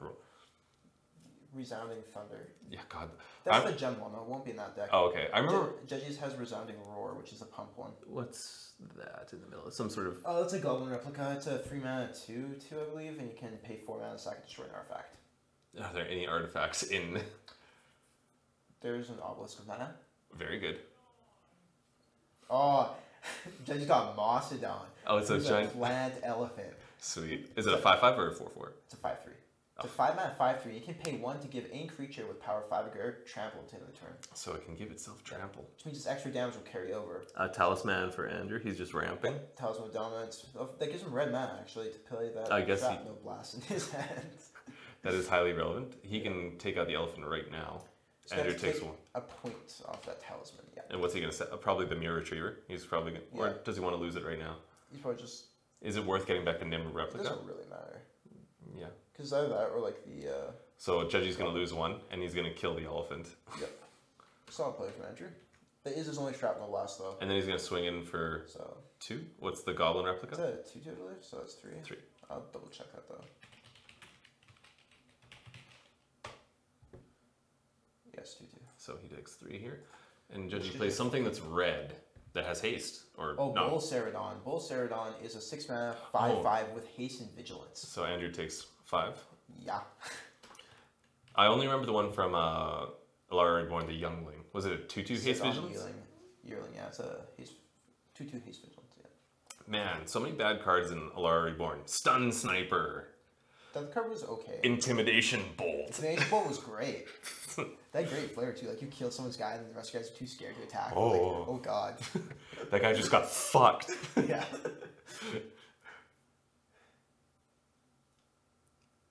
Andrew's gonna roll out a Rust Elemental. Rust Elemental is a 4-mana 4/4 flyer, and being his upkeep, he sacrifices an artifact. If he can't, he taps the sacrifices another artifact. If he can't, he taps the elemental and loses 4 life. Seems bad. It's a 4/4 flyer. That's like scary in this format. Yeah, and he can sack his fucking Goblin Replicant, which isn't that good in the current board state at all. Yep. And And then- he's got all those extra Volta Whispers. That's chilling just, out. he needs lands. He needs lands He to. needs red lands. Yeah, he doesn't want to sacrifice it. Although he has no red cards in hand, so he's not Yeah, really. but that's like mostly artifacts. He's got the Catholic, Yeah, something he's got else. 2 Atogs, 2 Crack Clan Grunts, and a Megatog. And he only had 1 Shrapnel Blast near cast, so he's. Red sources aren't that important right now. If you guys aren't paying attention, Megatog is like a Tog but Mega. I'm pretty sure Mark Rosewater designed it personally Probably. when he wasn't busy writing Also- episodes of Roseanne. He also probably like designed Affinity and has PTSD from it, and that's why. No, he probably thinks there's nothing wrong. Andrew's sacrificing a Vault of Whispers to his Rust Elemental. Andrew takes 1 damage from the Disciple of the Vault trigger, No, Judgy does, and Oh, he took Judgy. 5 on his turn, I believe, from the Ceradon. probably. And now he's getting in there for 4 Yep. in the air. Puts them both at 9 unless we messed up. And Tim left, so he's not here to catch our fuck ups. That's terrible. Pressure's on. Nim Replica. Yep, replaying that Nim Replica. Andrew's playing something in it, or Judgy is. Judgy's playing Soul's Grace, which is 1 white and 1 colorless instant. Choose a creature you control, gain life equal that creature's power. So Judgy's back up to 14. So he's officially winning this race. Yeah, I mean that's a pretty garbage card, but like Does it have cycling? no. Fuck. Why isn't it one of those crappy cycle mechanic cards that's like pay 8 mana and cycle this? You get the effect and draw a card. Because that was a cycle. It was only 1 cycle? Yeah, that one was a vertical cycle, kind of. There was a white one, a red one, and a green one, and a giant was cast. What's this crappy white 3-drop? That's a Sunseed Nurturer. It's a 3 mana 2/2 that taps for colorless, and being your upkeep, if you control a creature power 5 or greater, gain 2 life. Seems good. Yeah. But Andrew just sacrificed his Goblin Replica to Yeah. drain Judgy for 1. Have him lose. It looks like Judgy didn't swing this turn though. Why not? Well, Oh, I guess he could double block yeah. with the replica and stuff, and he wants to just kind of sit back and yeah. gain some life off that nurture. But what's both at 9? Andrew's running out an Iron Mirror. Yeah. Just taps More. for red mana. It satisfies the sacrifice clause on his Rust Rust Relic that's going to. Oh, That's elemental. There goes the other druid, taken down by Judgy takes the 1. Nim replica. Yep. that vault. Disciple of the Vault has done a lot of work. Little pecs. Yep. So now That's Judgy what it is does. hosed off of white, which is kind of relevant. He's playing. Oh god. what is He's that? cycling something. Oh, he cycled a Jungle Weaver, which allows him to pay 2 mana, discard from his hand to draw a different card. Panorama or Naya Obelisk. So now he's got his white back. Yeah. The obelisk taps for a green, a red, or a white. He swings for 5? Yeah, looks like Andrew just face tanks it, goes to 4. Isn't it kind of relevant? The Jungle Weaver would have reach, right? So it could block the. Yeah. Judgy also gained 2 on his upkeep. And then he's taking 1 from Andrew, sacrificing another Vault of Whispers. Don't bother looking up the stupid fucking jungle. I'll look up the Jungle Weaver. I know it's Jungle Weaver. It's a 5/6 with reach. So why didn't he? He's cycling. Why did he He cycle? doesn't have mana. He's only on 5. There's Catholian for Andrew. It's a 3/3. That when it dies, he gets to add 3 colors mana to his pool, and Judgy takes another 4 off that Rust Elemental. This Then is gains 2 from his Sunseed Fuck. Nurturer. This is a pretty tight race. This is worse than But expected. Andrew's got quite a bigger board state. Like he can chump block Yeah. and then crack Justin for at least 4 in the air. Well, Yeah, he but could just Judgy draws alpha. another red and another white, so I can cast Titanic Ultimate and kill Andrew. Fuck. He's the other rare in that deck. You don't have a list for it. Well, the other rare, he's got Megatog. No, and- in Judgy's deck. Oh, but Andrew's got a Pentabus. That'd be sick. That card is nuts. What does he got? And he's sitting on a Naturalize. Hey, main deck Ooh. Naturalize. That's pretty good. Is he casting the ultimatum? No, he doesn't have double white or. Maybe that's what he's he missing just. 2 color now. He realized he can't. Does he have it in his hand? Oh no, he's thinking about playing the Spirit Breaker Behemoth. That's a like 7 mana 5/5. is indestructible. You can pay 1 to give one of your a creature with 5 more power indestructible. To I don't think he can do that right now. I think he has to hold up the naturalize. Yeah, he's gonna get that Rust Elemental out of there. Yeah. Do you swing in with the Ceradon thing, and then if he blocks in some sort of Weird profitable way, then you take it out You in 2 for 1. Naturalize, yeah. Yeah. I think he's But, yeah. okay, good. Yeah. It's like- I think you got to pressure him here. You're not Well, winning. you have to. Like Andrew has to lose his Disciple if he wants to trade for it. Right? What's that? The other thing have vigilance or? No, just... Sunseed Nurturer. It's just a 2/2. Okay. That gains 2 life every turn, right? So he doesn't want to lose it. So he's just chumping and draining Justin for 1. Yeah, dinging him for 1. Drain would imply Andrew gains life. Yeah. And then Judgy is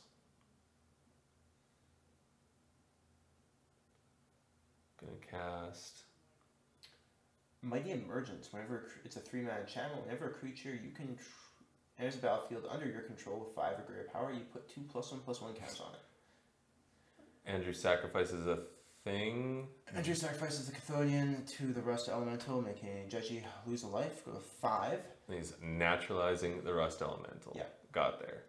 And Judgy should lose another point off. I'm not sure if they're going to catch that, but because of the Disciple, of course. There's a second Disciple. That's scary. That's gross.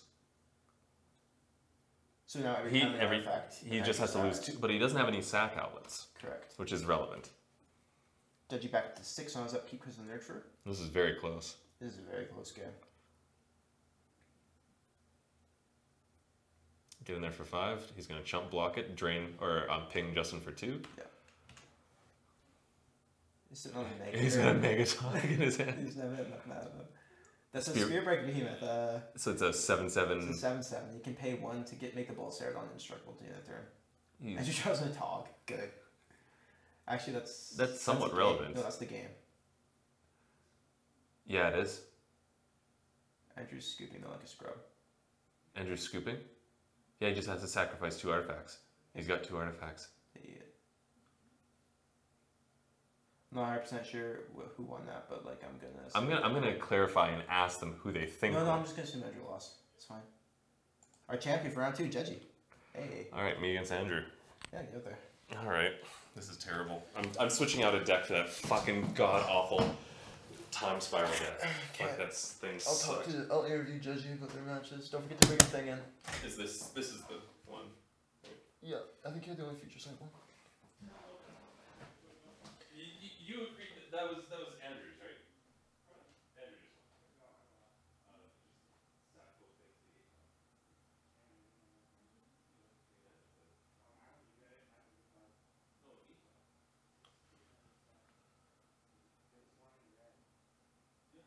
Yeah, Patrick's discussing with Andrew about why he lost. Because apparently he doesn't know how to read. Remember, guys, always read your cards. He will win you games. I actually am technically the winner. You are. Yeah, he's. I know. I saw that. I was like, Andrew. I was like, tell him, that's the game. Yeah. And he scooped. I was like, oh. Okay. Oh, hey, Chad. How's it going?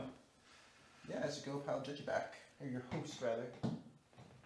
Do you want to sit in this chair? Or? If you're fine with it, just because, I'm not like, get someone else into the whole process. So to change the names, it's in that little list, the name player 1, you want to right click that and go properties. You can change that to Patrick. So what did you think of those games? They were fun. I like the Mirrodin deck. Like the Affinity one, because that's pretty much what I play in Pauper. It's what I play in Pauper, so yeah. It's just like, oh, I get it, just drop everything and swing. We were just discussing it, you're just like, yeah, I'll just play 4/4 and then another 4/4 and then another 4/4. We were just like, oh god. No, that deck is nuts. It's like 3 Mirror Enforcers. I think it's 3 or 4 Frogmites. It's got 42 artifact lands. Yeah. It's gross. Cool, so... do you want to run up there real quick and grab... oh no, yeah, he's grabbing a new one. Round 1, we're doing Warzog v. Demir. Cool. Ooh, so they both switch a deck out? Ah, looks like it. Should be a fun time. Yeah. So these are both Ravnica guilds. Yeah. The story behind Ravnica was that it's a city ruled by 10 guilds, 1 for each of the 2 color pairings. Patrick is playing the Code of the Orzhov deck. The Orzhov are the bankers and the church on Ravnica. It'll focus on life, making his opponent lose small amounts of life and him gaining small amounts of life. Which is great for us here in the booth. Yeah, great. Playing a really grind game. No, you wouldn't believe like that last game with Andrew's Disciple Triggers and your Sunseed Nurture. Yeah. And then the Merfolk came. Oh god. God, yeah. That one was a freaking... No, we were pretty sure you were done after the drummer landed. We were just like, well... Yeah, not much to do there. You managed to put together a pretty impressive board state, though. Yeah.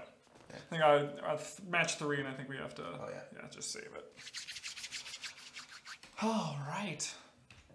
Well, this is especially good because, like, as I was telling Andrew when he was in here, that you know these cards. Yeah, oh, so, no, I got them. Yeah, which is great because then I can be here to, you know, Yeah. find the flavor. How's chat been? Have they kind of relatively quiet. Yeah. Tim's talking a lot.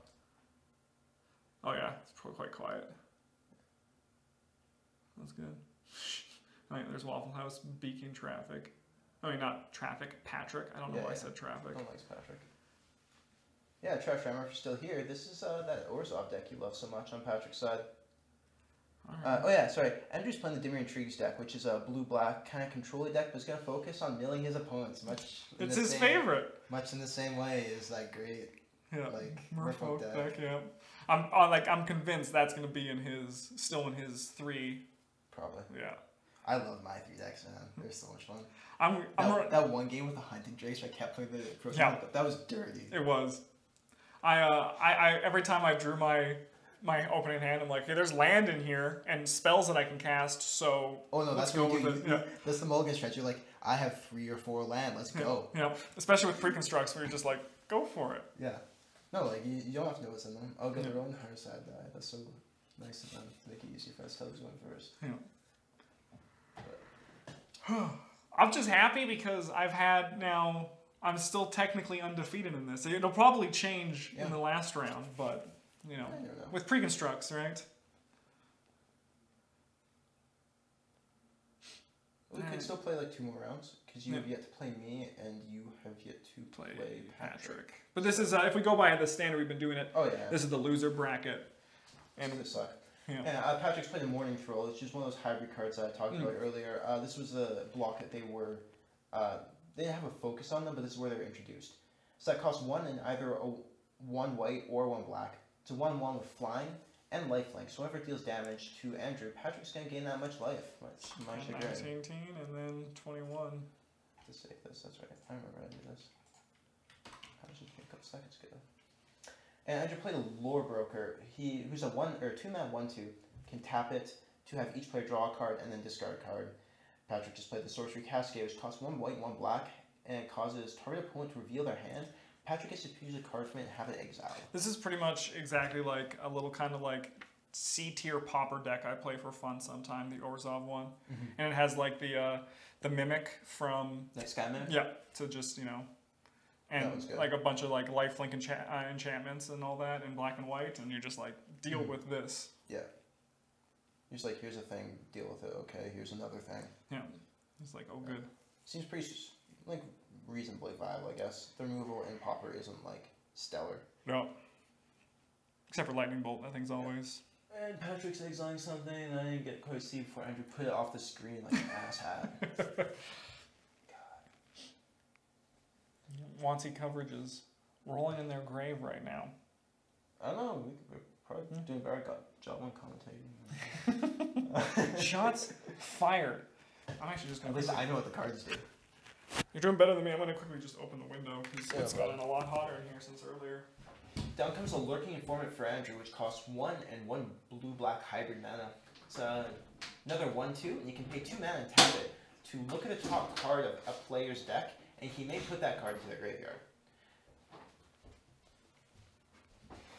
Yeah, and as always, chat, if you ever have any questions about what's going on and what certain cards do, don't be afraid to ask. Hell yeah.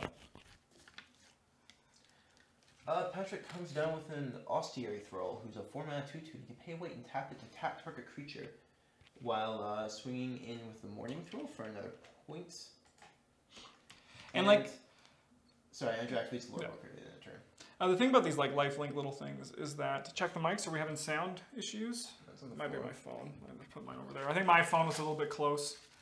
Are you hearing static or something? And as for the lifelink things, like that little thing, like just this, make sure they're both on. Mine's on. One of them might have died. That would have been the worst. Mine looks like it's still going. And I'm talking. Yeah, it looks like both of ours are on. You want to just talk? If you talk again? Yeah, we just. Yeah, it looks like we're quiet both or- on. Yeah, it looks like we're both on. Andrew plays Vidalcan Transfer, which is a 4-mana 1/4, and can pay blue and tap it to have target player put the top 2 cards of his deck into his library. And Patrick Is that a puts pillar? it in the Pillar of the Sleepless. Yeah. So that's he loses 1 life each upkeep, right? That's better. Yeah, it might have been. There's technology, right? Thanks for the heads up though.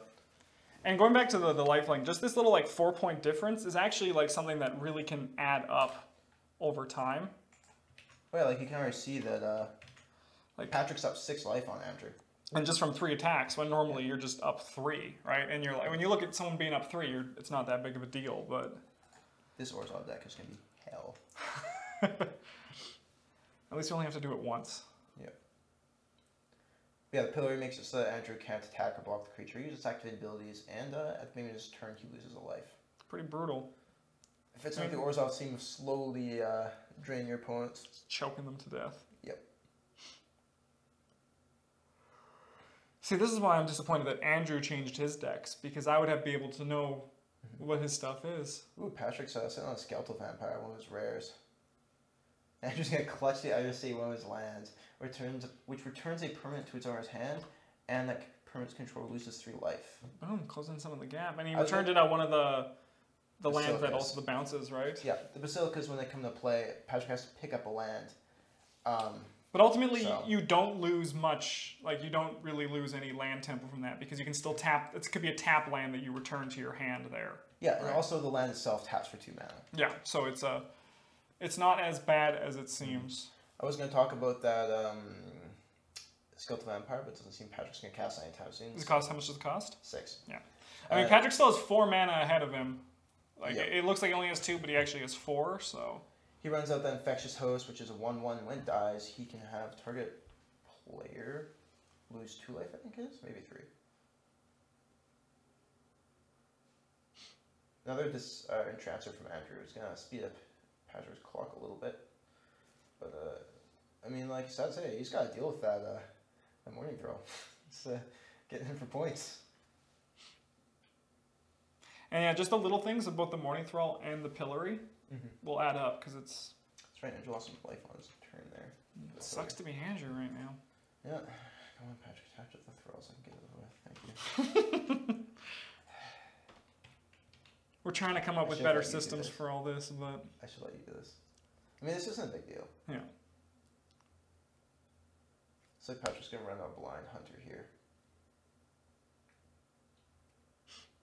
And he's 1 away from the. What does the Skeletal Vampire do again? Skeletal Vampire is a 6 mana 3/3. When it comes to play, you put 2 1/1 bats into play. Nice. You can sacrifice a bat to regenerate to prevent it from dying, and you can pay 5 mana to sack a bat to make 2 bats. Oh, okay. Just So like that gets out of hand really, really yeah, fast. yeah. No, it's one of the bombiest cards in the OG Ravnica draft format. Yeah. And Patrick plays out a Blind Hunter as a 4 mana 2/2. When it comes into play, target opponent loses 2 life. And Patrick will gain 2. Potentially 10 after the Pillar life loss. And Patrick 24. The Blind Hunter also has the Haunt ability. So when it dies, Patrick will choose a creature for that haunt from beyond the grave.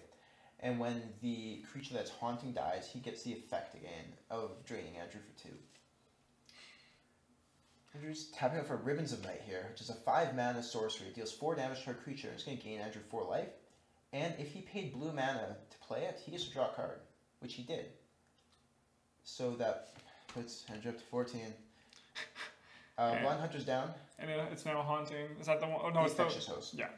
So when that dies, Patrick gets the drain ability again. Yeah. Haunt has always been like, I'm looking at it and I read it and I'm like, okay. What? What? Read it. Okay. Read it And then again. you're just like- Okay. Yeah, every time I read it, I'm like, what? It just gets weirder and weirder. Yeah. Was that the Orzhov? That's the Orzhov mechanic, yeah. Yeah. Dimmer got Transmute, I believe. It's a Shrieking Grotesque, one of the bear cards in Patrick's deck. It's a 3 mana 2/1 with flying. And when it comes to play, he can, if he paid black to play it, target player discards a card.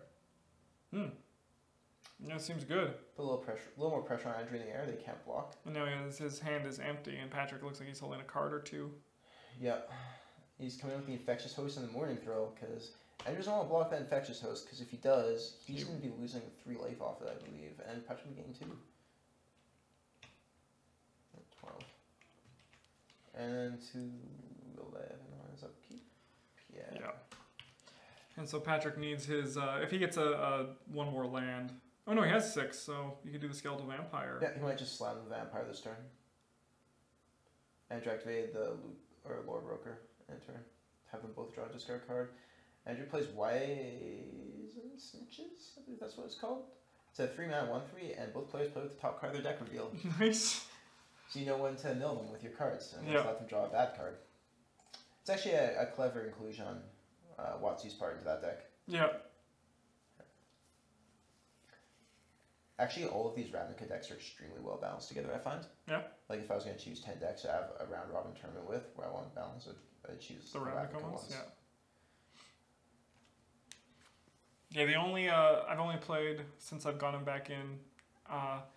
The only pre-constructs we've played with were some of the Theros ones, and just the white one with the Traveling Philosopher, and then you just make her huge. Yeah, yeah. And she just punch. The white-black enchantment one. Yeah. That was a nice play by Patrick in the turn, tapping down the Dismisser when he had land on top to force Andrew to use its ability to mill Patrick for 2, so that way he didn't have to draw that land. Yeah.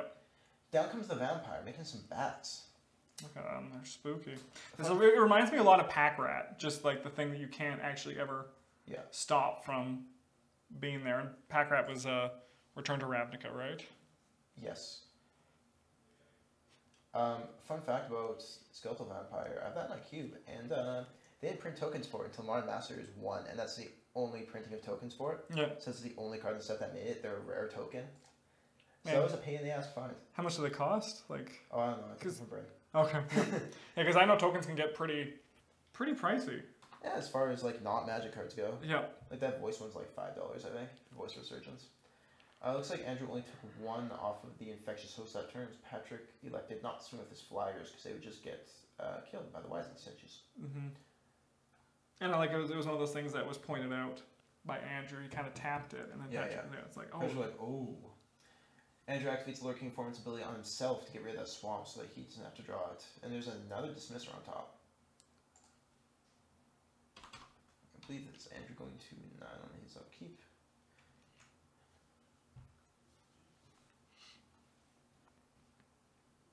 Patrick's turn here. Andrew just plays out a Dismisser.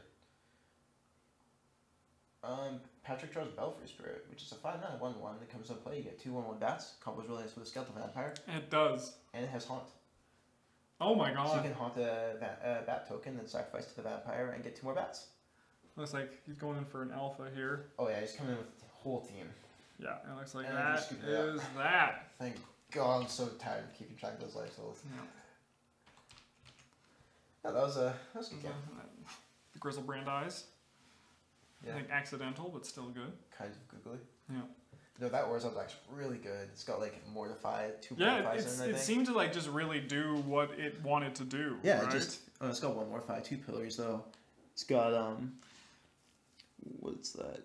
2 Souls of Faultless, which is a 3-mana 0/4. Whenever it takes damage in combat, the creature who dealt damage to it, that creature's controller loses that much life, and you gain that much. Brutal. A very effective ground walker, but it's extremely hard to cast at 1 black and 2 white. Yeah. 1 white and 2 black. I know these cards don't work. What are we diving into now? Andrew's pulling up the Merfolk deck again. Alright. And these lower ones will work, except level 5, right? Okay. Cool. You know, just... I'm not gonna pull anything up. I'm just like, whew. It's like Patrick's thinking. No, Patrick hated that blue-red deck he played in the last game. That was the time. The Future Sight yeah, one. Future Sight. He was What? so He mad didn't at like that. scrying? So much value in your scrying. And Patrick's rolling with the Shadowmoor one. Cool. The Army of Entropy. So, do you want to also put Patrick up 1 victory point? Yep, I will. Since he earned it. Army of Entropy, this one down here. Cool. And we have this one? Nice. Yeah. So this deck was pretty, like, especially because it seems to be, what I've noticed in these pre-constructs, is that there's very little Just removal, right? Like the removal is there's very little hard removal. Yeah. So like when it came to the questions of when I was facing this one of what to kill, right? No, the Judge Occurrence was a good choice. Just because it was like there was no way to beat that, right? Especially because you could just tap them That was a willy-nilly. really scary game for you. Basically, your outs were to draw like Bogart Birthright Running. Yeah, to, it was. Recast Far Launch twice more. Yeah, it was. But- Well, you know, at least we got there in rounds 2 and 3 when I supposedly should not have won game 3. Yeah, it's okay. Patrick told him. So I know I heard him. Patrick talks loud. Yeah, he does. So there's actually a relation between the Lorwyn and Shadowmoor sets.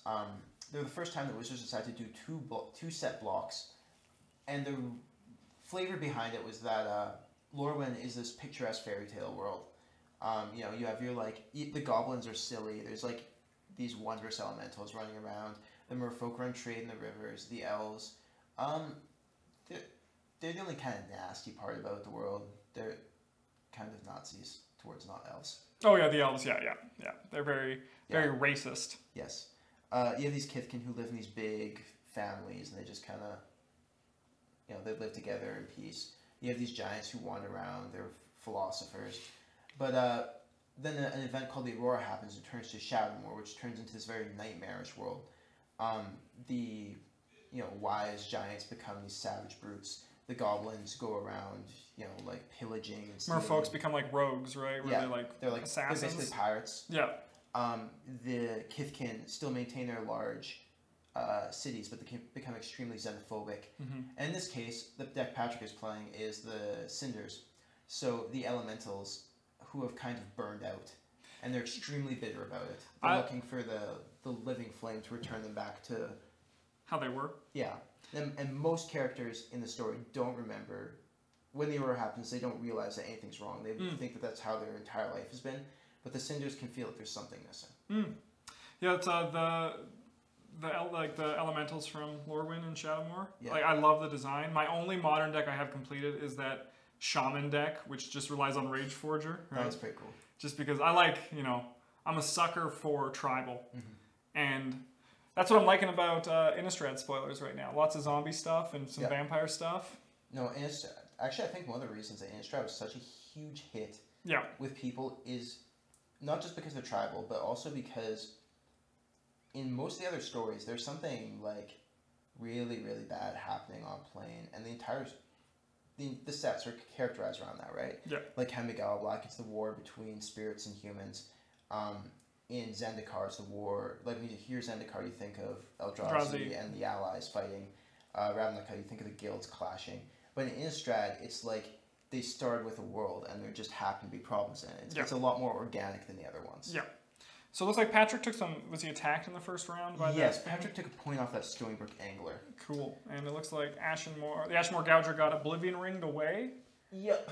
Andrew has a Sig in River Guide and play with a counter on it. Which I believe came from a spell Patrick casted on him. I think it's a -1. It's a -1 counter. Yeah. Scar, I believe. So Patrick's down to 17 after that attack. By the way, Teratama-sama, how's it going? Thanks for coming out. Andrew runs a Muro Regery, which is a 3-mana 2/2 that gives all his other merfolk +1/+1. And when he casts a merfolk spell, he can tap or untap any permanent. And Patrick managed to play that Coolrath Knight, which is a 5-mana 3/3 flyer, and has a unique ability that creatures with -1/-1 counters, and like that Sig, can't attack or block. Oh, that's really cool. Because is there a thing like withering your opponent away and like -1 counters? Yes, that's a big theme in Shadowmoor, and also mirroring between Shadowmoor and Lorwyn. Lorwyn had a lot of +1/+1 counter cards, and +1/+1 counters matter, where Shadowmoor had the inverse and lots of -1/-1 counters, including a mechanic called Wither. Yeah. Like as you mentioned, that whenever a creature with Wither deals combat damage to a creature, it deals it in the form of -1/-1 counter, so it's kind of permanent. Was that Patrick's first swamp? Yeah. Because it's a lot of hybrid mana it's on not his a huge side. problem, but he's got a Rattleclaw Scarecrow. Is that what Rattle it's called? Blaze Scarecrow. I was close. Rattle Blaze Scarecrow is a 6-mana 5/3 artifact creature, and has Persist as long as you control a black creature. Oh. What Persist does is when the Scarecrow dies, if it did not have a -1/-1 counter on it, it comes back and play with -1/-1 counter on it. And if you control a red creature, it is haste. So that's that's why attack that turn. Yep. So holding back the knight for defense. Seems pretty strong, that Scarecrow. And it's At least in this deck. Yeah, for 6 mana, it's a lot. Yeah. But I mean, 5/3's respectable body. Especially with Persist, right? Persist is one of those things that... Yeah. And if anyone's wondering, if someone has a -1/-1 counter and they're given a +1/+1 counter, they lose. Yeah, they The annihilate -1. each other. So it would mean that if someone with Persist lost their -1 counter, they would persist again, which is... Is he playing that damn spell that makes those Summon fucking... School? Yeah, just... I don't want it. I can see you getting pretty exasperated by that. You're like, ugh. Again and again. No, like thank you for keeping that Judge of Curse, because that was a pain to keep track of, man. Oh, with the... The life gain is Yeah. just like, especially since he had where folks like, he had 1 or 2 like off the screen. Yeah. That's a Blowfly Infestation from Patrick, one of those -1/-1 matters cards that we mentioned. It's an enchantment that costs 2 in black, and whenever a creature with a -1/-1 counter on it dies, he's put a -1/-1 counter on a different creature. Oh, that's really cool. It's really cool. Yeah. So it looks like Andrew's dumping 3 tokens in front of, or 2 tokens in front of the Rattleclaw Mystic, which are 2/2s because they're retreat, as he just pointed out. So those die, and Patrick's Scarecrow comes back with a -1/-1 counter. Yep. And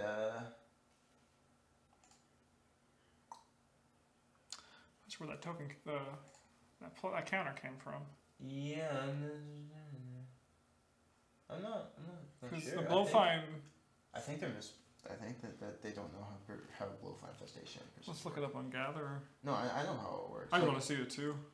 Because I admit, it's like... the wording on Persist is when this creature dies, if they have no and -1/-1. so there's no way that... it looks like the counter's gone, so... Yeah, he put it on the Rattleclaw correctly.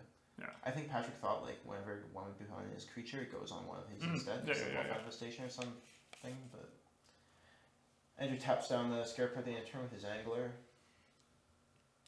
It's bad whenever someone says Angler, I only think of Gurmag Angler now.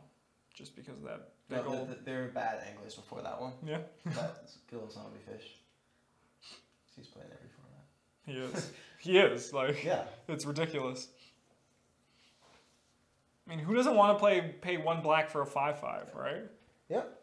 Down comes a Streambed Aquatex for Andrew, which is a 3-mana 2/3 that can tap to give target Merfolk +1/+1 Island Walk until the end of turn, and can also tap to make target land an island until the end of turn. Man. There's that notorious Drowner secret. It's going to Yep. start on the milling plan for Patrick.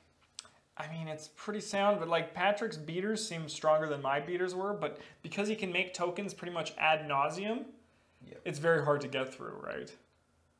Only 12 runs out of life. But I'm pretty sure at this point, Patrick now, if he had any removal in his hand, would be saving it for the Drowner. Because how many Drowners are in? He's got 2. Yeah. He could also be keeping it up for one of those 3 Judge Occurrence, because those make it impossible to race, right? That's true. Yeah. Like, if with the Blowfly Infestation play, if he plays a Judge Occurrence and then he plays Scar to give him a -1/-1 counter, You he'll kill- die and he gets put on another guy. Yeah. And it looks like he has 3 scars, and those will just get put -1, put 1 -1 counter. Yeah.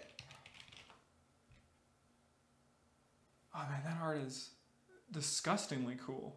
Yeah, it's just a bunch of flies eating a thing. Yeah. Looks like Patrick is playing. What is that card? Blistering Die Flame, I believe. Nope.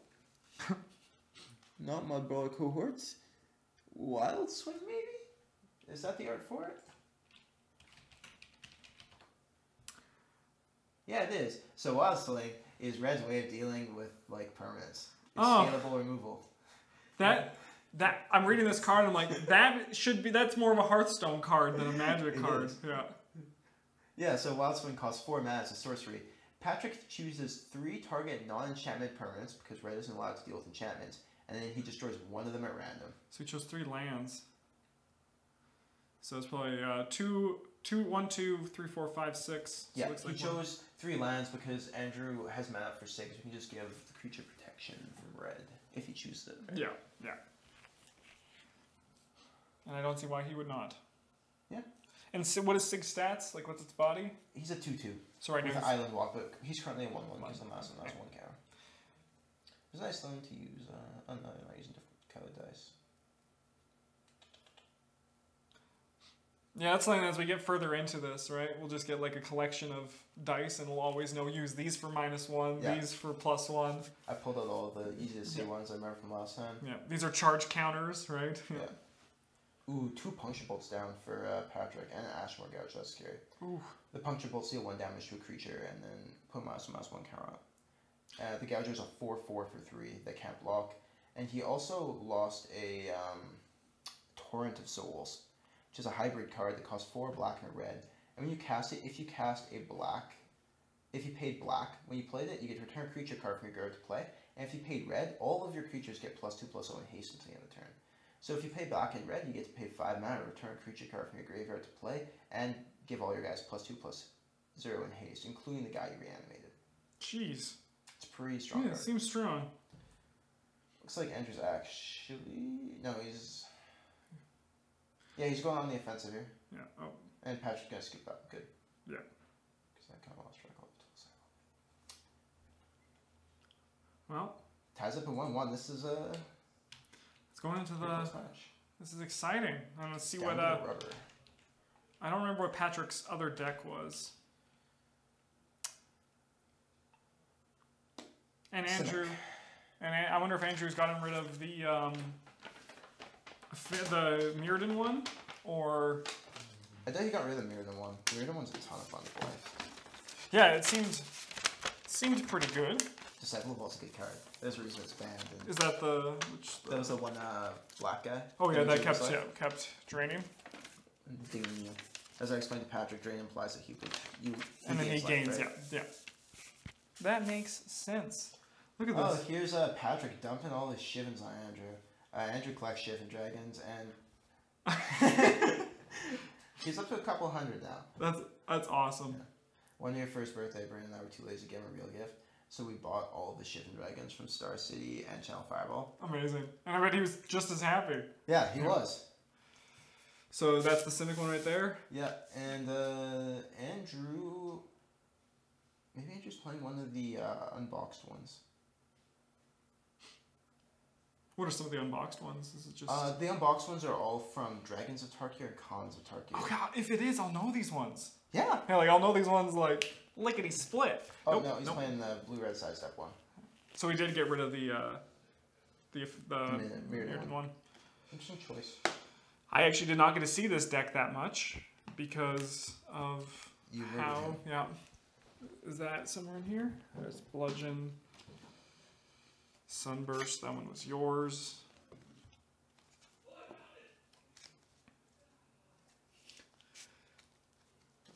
What set is that one from, his sidestep? Eventide. Eventide. Is the Eventide, probably this one. Yeah, nailed it.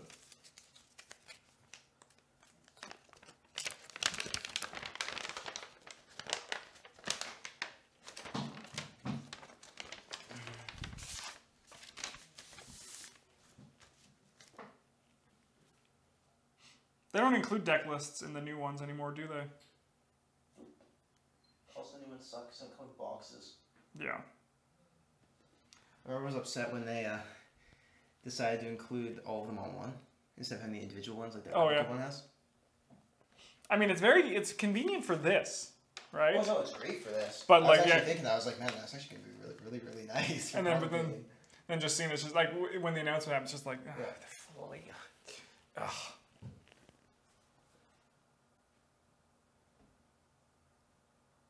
See you later.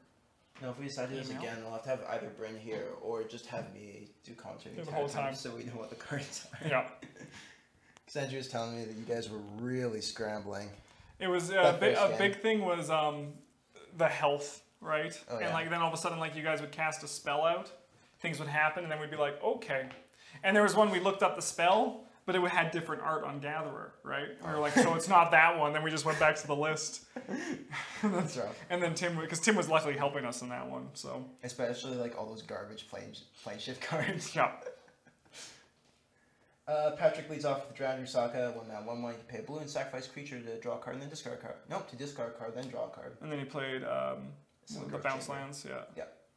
There's one of those for each color pairing, if you guys were He's curious. coming in for some damage. Getting aggressive with that dead wife. That's what the art is, actually. Oh, yeah? I think that's what Rusaka is. It's like a dead wife or something. Somebody who died on their wedding day. Yeah. Someone who drowned on their, or something like that. Yeah. Patrick played a Simic Guild Mage, which is a 2 hybrid green blues for a 2/2, and you can pay 2 mana to move a +1/+1 counter from one of his guys to a different guy, and pay 2 mana to move an aura from one of his guys to a different guy. And Andrew played some Noggle Hedge Mage garbage. I don't know what that does, because it's a Noggle. Oh, look at that! So, yeah, they're donkey folk. The Hedge Mage is 2 in a blue-red hybrid. When it comes to play, if you control 2 or more islands, you can tap 2 target permanents. And when it comes to play, if you control 2 or more mountains, you can have it deal 2 damage to target player. So Patrick took 2 damage off that. It's a good thing I looked it up. He got in there for 2 with the Guild Mage, looks like, but Andrew is 17. He also ran a Coiling Oracle, which you guys saw in his first round playing these, which is a 2-mana 1/1, reveals top card of his deck. If it's a land, it goes into play. If not, it goes into his hand. It's a very solid card. Very solid. And Andrew's got the Cloud of the Dominus, which is an enchantment that costs 1 blue and red. Patrick and I talked about this card a little bit when Andrew played against you. But it gives the enchant creature +1/+1 if it's blue, +1/+1 if it's red, Shroud if it's red, and haste if it's Shroud if it's blue and haste if it's red. Yeah, so pretty much, and I imagine most of the cards I can look over and here at the list is all of his creatures are blue-red except for a couple, yeah. That hybrid mana. So Andrew took 4 off that attack from the Noggle, and he's taking 4 on the back crack. So they're just swinging haymakers at this point. Yeah, Patrick tried to run a Simic Basilisk, and Andrew played Put Away, I believe. It's 4 mana counter spell, and he gets to put a card from his graveyard on the bottom of his deck. Andrew has Put Away. Oh, Andrew has put away. There we go. That makes sense. Why? Nope, that must have been Spell Siphon, which is a counter spell, evidently.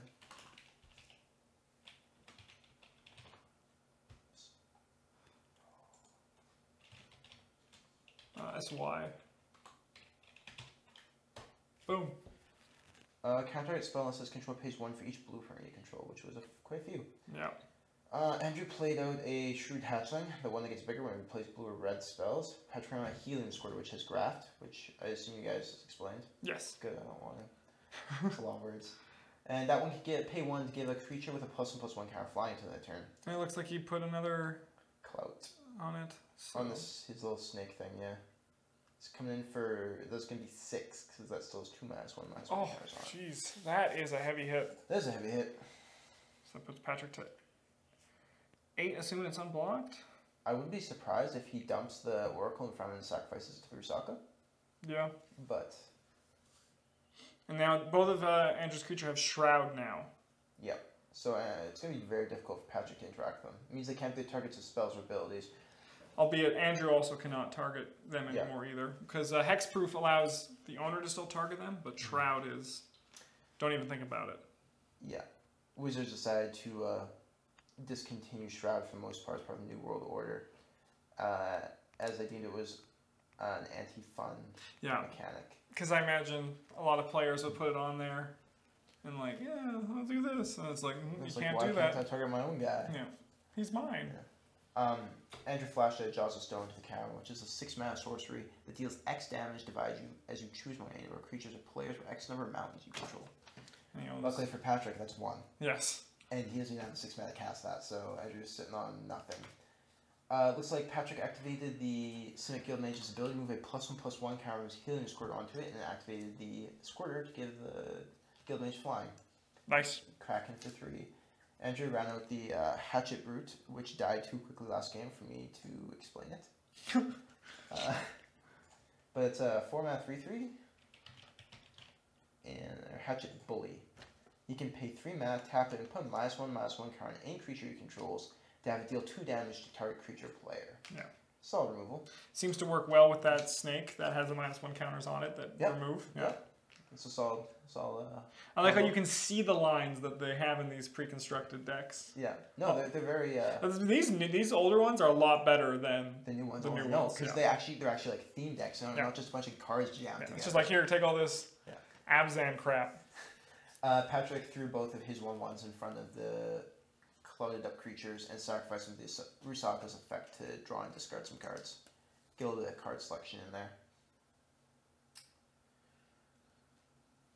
Patrick sending out a bunch of expensive cards. I was going to say hot garbage, but they're actually pretty good. They're just expensive. That's a Novijin, Heart of Progress. That's a land that represents the Simic's guild hall. Each guild had one of those. But the Simic one taps for Carlos, and then he can pay a green and blue and tap it to pay +1/+1 counter on each creature that came to play this turn. Which is very good with graph creatures, because you can then move them onto other creatures as well. All about growth. Both the Simic keywords, both evolve and graft, really feel the flavor of they really have that growing. create your own monster feel. They do. They do. Especially with the Simic ones from the earlier sets that interact with creatures with +1/+1 counters, give them death touch or flying or whatnot. Really gives you that mad scientist feeling. Patrick played Simic Ragworm, which is a 4-mana 3/3, and you can pay 1 blue mana to untap it. And he grafted a counter onto it from the Helium Squirter, then gave the Guildmage Flying for 3. Andrew's in the tank because he drew an Inside Out. Oh yeah, the art on that one is funny. This poor guy just get the thing set up where you can. Just gotta save it as an image again. And I wasn't sure, and I didn't want to screw with things. Yeah, it should be in the folder. Yeah. And then just magic card right under webcam. Click the little eye. Oh yeah. And here is Inside Out. Yeah. That poor guy. That poor elf. Yeah, and just switch target creature power and toughness till end of turn. But also you gotta draw a card, right? Well, that's good because that card would be garbage otherwise. Yeah. But no, it proves very difficult for Wizards to design strong hybrid cards as a general rule. Because they have to be something that both colors can do. For example, Inside Out is an effect that you could do for 1 and blue, also effect you could do for 1 and red. But if you had a card that was like deal 2 damage to a creature player, that's only a red thing. You can have that as a blue-red hybrid card. They say a lot of the same stuff with just like how people want, like there was in the first Ravnica block, there was those like Nephilims or whatever, the 4 mana, and just how hard it was to design. Yeah, it's really awkward for those because it looks like Patrick took 5 there. But it's really awkward to design those because a lot of times they. Oh, good. Patrick hasn't taken damage yet. He's busy moving the Cloud of Dominus over to Andrew's other guy. That's what the Civic Guildmage can do. As long as the 2 creatures he's moving that we're onto have the same controller. That's really cool. And he's like, you can't do that. And Patrick's like, yeah, I can. Yeah, because he's targeting the enchantment, right? Yeah, those 4-color cards often, because the 4 colors often have so little in common with them, they often come out as, they're more defined by the lack of the 5th color than the actual 4. Which is okay for like the first time or 2 you do it, but after a while it gets kind of tiresome. No, I believe Patrick took 3 off that then.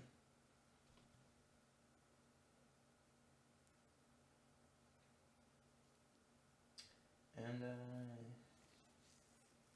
Patrick's in the tank though, something. Oh no, this is Andrew's second main phase maybe? Yeah, I think it still is. Yeah. Oh no, it looks like he untapped. He's untapped with his. He still has a 2 mana though. Oh no, yeah, it's Patrick's turn. Yeah, he gave the mana's tapped because he gives creatures flying with the squirter.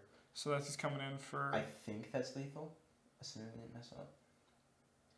It always feels good when they like start shuffling up their cards when it should be lethal. Yeah, like, it's just like we did it, we did it. I'm just excited to play again. Yeah, no, these are a ton of fun. So Andrew's showing us all of his cards that rely on the number of mountains in play. One costs double red, and relies on the number of red symbols in play. One costs triple red. But that's Andrew down. That's Andrew down. So it looks like. Oh no, other side. No, Andrew's 2. 1, 2. No, as we go by win. Oh yeah. Sorry. No. I was thinking like Andrew down. Oh, Andrew won. So that's Patrick taking the second round. So now I think it's you and I. Wait for one of them. Wait for them to come in and leave those monkeys. Yeah, do you want to change the names? I'll sit on Patrick's side. Sure. Yeah, just right there. That's Properties. easier down there, because then... Yeah, that's me. I'm Justin. And I don't think I'm going to switch any of mine, just because none of them offended me, so to speak. Would you like me to switch mine? Would you like to play against something different? Or No, I that's think what you saw? I think we'll play against. Because I mean, like I played them all, so. Civet Guild Agent Helium Squirter. You got there, Petrie. You So do did. you want to sit in Travis' seat, because you can kind of do Yeah, the, yeah. the health and all that? I trust Control you. S. Yeah. Yeah. I gotta cut this. We're fucking thing gonna out. check out here. And go for the finals. Yeah. Yeah. You know, at least you weren't the biggest loser. You Well, got. I am the biggest loser. Everett? And Andrew was very self-disgusted with his fact that he could have won with scoops. Ever since Oh, I, yeah. ever since I just been on tilt. So on tilt. Yeah. Fucking triggered. You know, Sure. All right, Patrick, you go in, and Andrew, you take mine. Get out, get out. Picking the Demir was such a mistake. Oh, it was a huge mistake. Demir is consistently bad in all iterations of the Ravnica blocks. But who doesn't like knowing people? Do I have to change it to match 4 as well? Sure. Hey everybody, this is the final, this is the ultimate round. We're gonna match. Oh, I put all those decks away that don't have these in them. Oh well. There we go. It's Justin against Tarvis. These are we separated the wheat from the chaff, the men from the boys, the scrubs from the pros.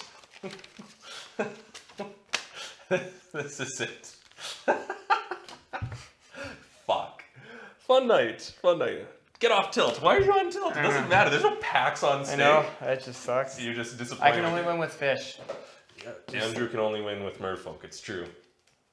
Oh god, we got a meow. Are we just? Is this a thing? Is it only? Meowth and Mew? Is it only cat-related Pokemon? But Uh, Mew's like a mouse, though. we no, it's a what? It's a cat. Its name is Mew? Mew. Yep, Mew. it's a fucking When was the last mouse. time you heard a rat go Mew? Mew. Yeah, when you hear a cat. Can we get like Taro? Can we get Is Mew a mouse or a cat? Mew? It's a cat, I think. What? Kind of. Who thinks it's a rat? It's a mouse. Pikachu's a rat. Pika rat. Taro, can we get like a Persian emoji? Can we get a ugly one? Suisun, or no, those are dogs, right? Anti-Suisun, Rakyao. How do you even say Rak? Raikou. Raikou. You learn something new every day. Who else is a dumb cat? A dumb cat. 9? Well, no, that's Fox. They're, Yeah, they're foxes. uh, Foxes is more like dogs. Proline, what's that? Skitty? Skitty? Fuck. It's that one from Gen 3. Skitty. I don't play Gen 3. It's horseshit. And then what does it evolve into? Evolves into Delcatty. That's what it is. Look at that. I'm gonna scroll up and see if anyone was chirping us. Probably.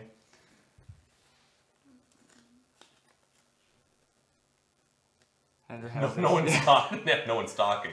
I guess you guys are just We're not boring. talking. You're just making Pokemon. Come on, Taro, make more of these fucking sweet Pokemon emojis. What is that? Travis is playing. Travis is playing the Darksteel one against the lore. Judgy's playing goblins because Judgy's my little goblin. Is this it? No, No, that's that's the Mirrodin one. That's Or is it Fifth Dawn? that's. Yeah. Or I don't know. what was Tarvis playing? I don't know. No, he was playing the Fifth Dawn one, right? Because he was playing all those was, like but- five. Did he That's switch not it up? the fifth. That doesn't look like the fifth on box. That's the one with that dark steel Yeah, that's the gargoyle. thing, I know. Oh, he brought more in. Did he? I didn't Yeah, see- yeah, he came in and dropped one off. Dark steel, right? Yeah. The one that has that scary looking dark steel golem. Yeah, that's it. Dark steel golem. Is that what it's called? I don't know what it's called. This looks right. Fuck, we'll go with that. Fuck.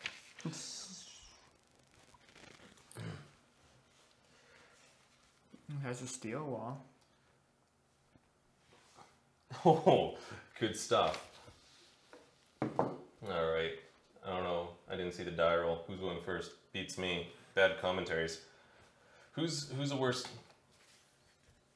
commentator you've ever seen on a pro tour? Or No, I don't want to be sexist. I don't wanna be- Don't want to be sexist, but don't say Melissa Del Toro. no. I was looking at it.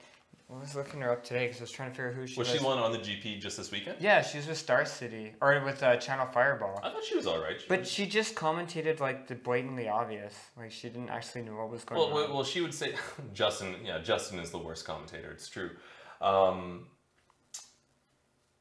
You know, she would provide the very factual stuff, and then LSD would provide in commentary and humor. I guess, but she just was like. You need like base level stuff for like the scrubs who don't know. I guess. Well, that's what she was doing. So it's like watching American. It's Next Top Model.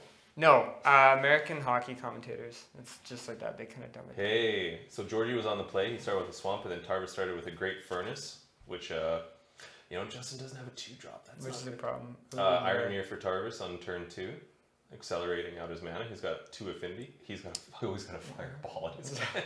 He's just gonna ramp this out. What is that? That's a torch runner. Torch runner. When it dies, it deals 3 damage. So you don't want to Seems good. fireball that thing. You want to like a goblin fodder it or something? No, fodder orange. Yeah, seems good. Tarvis is casting. Is that the Rust Relic or It's a 4-mana haste creature, and Justin blocks with it. Oh yeah, it has affinity for mountains or something stupid. Just when it dies, it deals 3 damage. Correct? The goblin thing. Yeah, torch runner. Oh, what's its stats though? It's a 1/1. So it dies. So he finished it off. Yeah. It did the 3 damage. To that thing is like it's like costs 1 less for each mountain you have or something. Oh god, dumb. affinity for mountains. That's pretty Yeah, good. there's one like that for islands, which is like Marsh Flitter. that gives you 2 goblins. And you sack goblin for 2+2 or 3+3. It either becomes a 3/3 or I thought it gets becomes plus. That's Marsh Flitter. Marsh Flitter. Marsh Flitter. Sacrifice a goblin. It becomes a 3/3 until end of turn. straight up. It does not +1+1 because No, it becomes a 3/3, so you can't sacrifice Shock multiple goblins to. I think you'd probably just start swinging it in the air. Travis has no. Those tokens are in the worst spot because you can't see them. Yeah. Okay. Swing for 3. 3, yeah. What's Sack is. Do you have to pay mana or just part of the cost? Yeah, you just sack them. Yeah. Bolt. I don't know what that does. So Tarvis takes Takes 2. 2. Marsh Flitter down. And goblin tokens are there, I think. What's that? That's stupid. He's looking at the top few. What's that guy? Oh, it was one with Clash. Oh no, he lost 2 life. He did the spell that. Yeah, he loses 2 life and gets to Clash, and he lost the Clash, and then he plays a Face Vaulter. Yay. Yeah. Yeah. So bad. Yeah, you gotta. Well, it's go to better on turn 1. Obviously, That is true. like you can cheese some people for like 2-3 damage with a non-curve 1/1. Iron Mirror. He's not getting in there with it, oddly enough. Yeah, these goblin tokens are in an incredibly bad place. Oh, he's fireballing for 1, 2, 3. He's probably just gonna kill his tokens. 1, 2, 3, 4, 5. For 2. 3 and 2. 2 at Justin. I think. Is that how it works? Yeah. Well, he gets it divided as he chooses, right? Seems good. That was just a 3 for 1 Yeah. with a shock thrown in for color. Travis is land. Land, yeah. What's that? That's mono, some stupid. mono red. It's the ogre. What the hell is this What's it goblin called? deck? Glowland Oath. I don't know what it does, but that's what it is. Glowland Oath? Low. Oh, Lowland Oath. So it's like a 3/3 or a 2/2. It's a 3/3, and it has tap target giant creature you control gets +1/+0 and gains flying until the end of turn. Sacrifice that creature at the end of Travis turn. took 3. Yeah. Ooh, that's a good card. That's grab the reins. Isn't that grab the reins? Grab the Reins is not in Lorwyn. No, the one that Oh. he just revealed. Oh, you revealed a card? Yeah, off the Clash. Mm. So he's probably gonna grab that oath and throw it at something else. Oh, target goblin creature gets +1/+0 and gains, so he can launch the Face Vaulter at him. Is he doing? No, he's not doing that. He's just swinging. What's this one? It's like a 2/1 that clashes when it comes into play or something. But he's gonna grab the reins and twine. Oh god. Throwing the oath, probably. Just Well, he can't because unless he does it. Grab the reins, untap the creature. Yeah. So he could. Yeah, he's gonna grab that. Target. No, it's you control, so he can't throw anything. So he can He's just gonna eat. throw it at the Voltaire. He can just eat the biggest thing, and then he takes 2. Oh no, buck. Oh, it's a It's 2-1. sacked. Yeah, I think it's 2-1. Yeah. But Oh no, he's gonna tar fire. Right. So no one takes anything, but fucking lots of resources were just lost. Travis is in land mode. Oh, blade land passed. 2 to Tarvis. Ooh, Travis drew something. Is it another fire? How many fireballs are in Travis's deck? That's Oh, relevant. there's only one fireball. But there's don't. I don't Oh, know what's that? What's that? Little 1-mana spell or whatever it is. Electrostatic bolt. What's this guy? Oh, that's a 3-mana 2/2 changeling, and it has 1/1 to deal get plus 1/+1. So it's for 2 besides pump. So pump once, pump twice. So that's for 4. Looks like it. Yep. Okay. Yeah, he doesn't. And then there's another one. He doesn't have to do anything. He can just sit back and just. And Travis is ripping nothing but lands. Fuck, that's a lot of lands for Travis. Hey, yeah. How many lands is he running? Just 24. 24? That's a lot. Buckline. What is this thing? Do you know it's power toughness? It's a. No, I don't. Do you? The question is, do you pump it up to eat that thing? I would trade, and then No, he ate it. yeah, but then And then how much did he pump up for this guy? Travis is scooping, so it doesn't matter. So we'll never know. But yeah, you almost need like 3 people. You need 2 people for commentary, 1 person for commentary, 1 person for live tolls, and 1 person to like look up cards and like say like. Or it would help if things were like zoomed in closer. it'd be helpful if I knew these cards. Well, I don't know. That's why it's good to commentate with Travis because he knows every single fucking card. You're like, get these out of the way. So, what else are they playing? Judgy had. I don't think so. I know he had this goddamn fucking awful this blue-black Harpies deck that just this horse shit. Isn't that part of That's when he's playing, and he's what? playing. Yeah, that's when he's playing. And then Judgy's got the mirror, Bird Mother thing. the Broodmother one.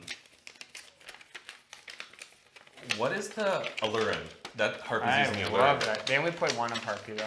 Well, they only need 1, right? Yeah, Like it's they amazing. play out their whole deck. Yeah, but they just play a lot of weird cards like that Phantasmal. It's a 1/5 bounce. So, Tarvis has a lot of disruption and flyers, and Justin is playing. That's just the. Oh, he only has 3 Mirror Forces, and he got all 3 against me. That's the thing. That was gross. That was When gross. he was like, Mirror Enforcer, Mirror Enforcer, Mirror Retriever, Mirror Wow, Enforcer. That was fucking sick. I just see this deck winning. Yeah. Bait and bludgeon. It's not bait and switch, it's bait and bait. Yeah, I just see.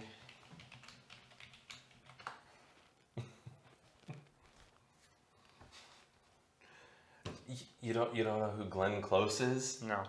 Oh my god. She's like a really famous, like well-respected actress, and she also played Cruella de Vil in the live-action 101 Dalmatians remake. Oh, I know who she is. She Well, was in a- now you know who she She was is. in a recent movie I just watched. What the hell was it? Oh, Wasn't God. Ant-Man. What was she in? Guardians of the Guardians, Galaxy. yes, She yeah. played the leader of the fucking Nova Yeah, Corps. yeah. Yeah, that I hate you. Island into for fuck's sake, what costs Island? Fairy Squadron. No, that's an artifact. Artifacts can't cost what? But look at its border. It's an artifact. Oh, isn't it? mana So be 6. mana, yeah. Fuck. God damn. That's Ledmere. Yeah. I haven't seen Hook either, so that's also. She is the pirate who gets thrown in the boo box. You made a boo boo, did it? I did. Yes, the boo box. True story. They're wondering what's going on in here. Glenn Close is getting thrown in the boo box. So what does that stupid thing do? I don't fucking. How do you spell this? Helix. Oh, they reprinted this in Conflux. Okay. It's it's a mana filter. It doesn't ramp. It just filters. You got a Frogmite. And then he made a Frogmite. The life totals are not 16 and 9. Many people don't know that Glenn Close got thrown in the boo box. The life totals are not 16 and 9. Yeah. I don't know what Travis played, so you know. Well, fucking. That's a 1 mana blue thing that he just played. A 1 mana blue thing. What? It's either fairy squad. And then he put an enchantment on it that drew him a card. Oh my god. Fairy He's Squad. Isn't this Fairy Squad like a 1 mana 1/1 flyer or something? Oh, it has a kicker. If it was paid, comes into play with 2+1/+1 counters on. Would you sit on that? Would you wait to get the kicker out? Play it as a 5-drop for a 3/3 flyer? I don't know. Probably can't wait that long against the Affinity deck. And what's the enchantment? I thought it was. He has 1 confound, but that's not it then. Judgy's swinging in for 2 with the Frogmite.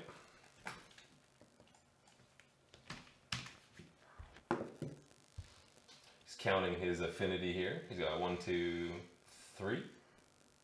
How many Mirror Enforcers does he have in his hand? That's a good question. Or is yeah, Broodstars in this. That is affinity for artifacts or for islands? Artifacts. It's like 10 mana. 9 mana. I have it right in front of me. What's the Cert Authority? What the fuck is 7 mana? I don't know. It's mirrored in block. It's fucked.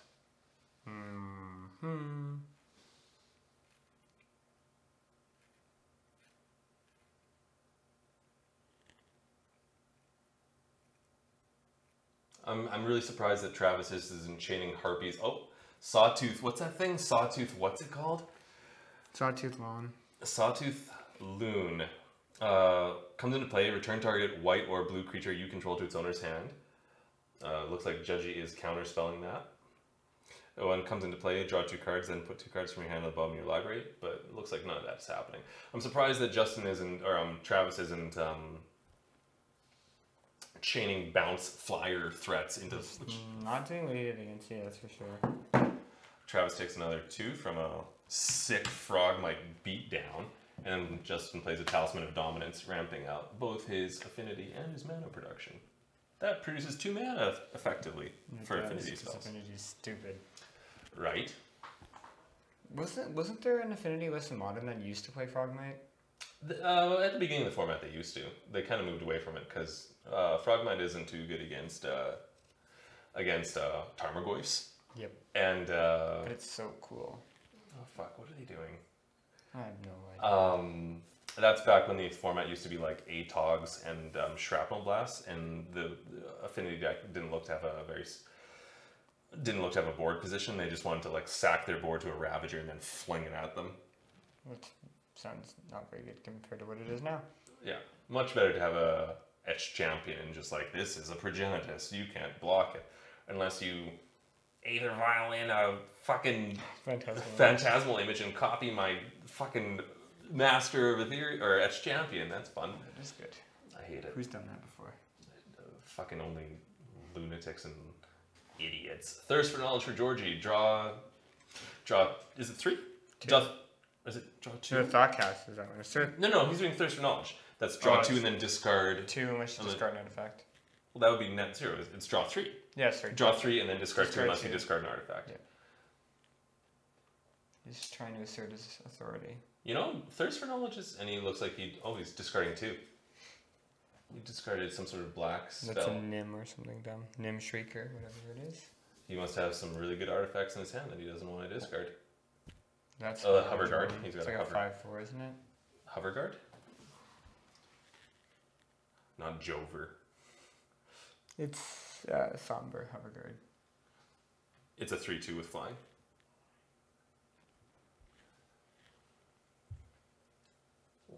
He only has to pay 1 to cast it.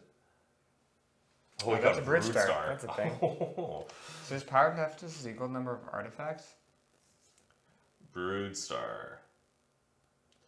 Power and toughness equal to number of artifacts you control. So it is currently a 1, 2, 3, 4, 5, 6. Did he play the?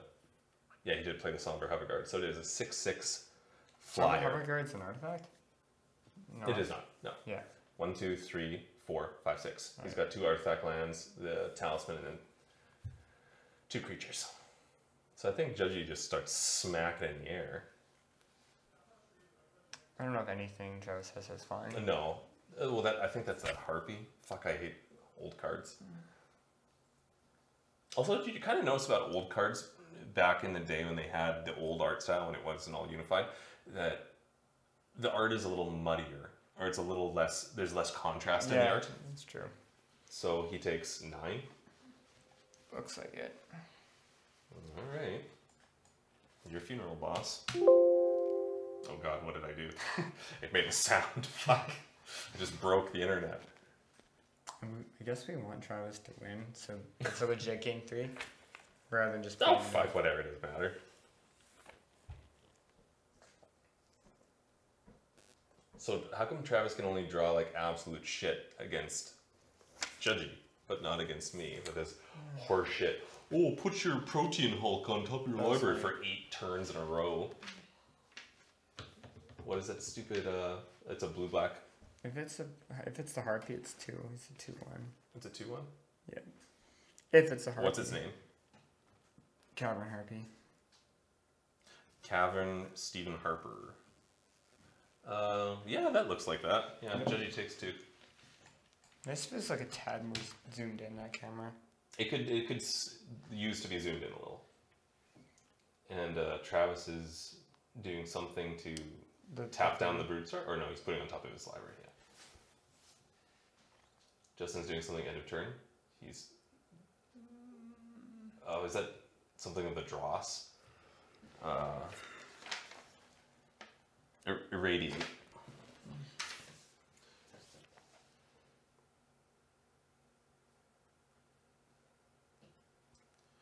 Radiate. Broodstar again. Target creature gets -1/-1 until end of turn for each artifact you control, and then he got in for the Hover Guard again. That's a 2/3, right? Yep. No, 3/2, isn't it? Fuck. Fuck. I'll give him 1 life if it's a 2/3. I took off more. Somber.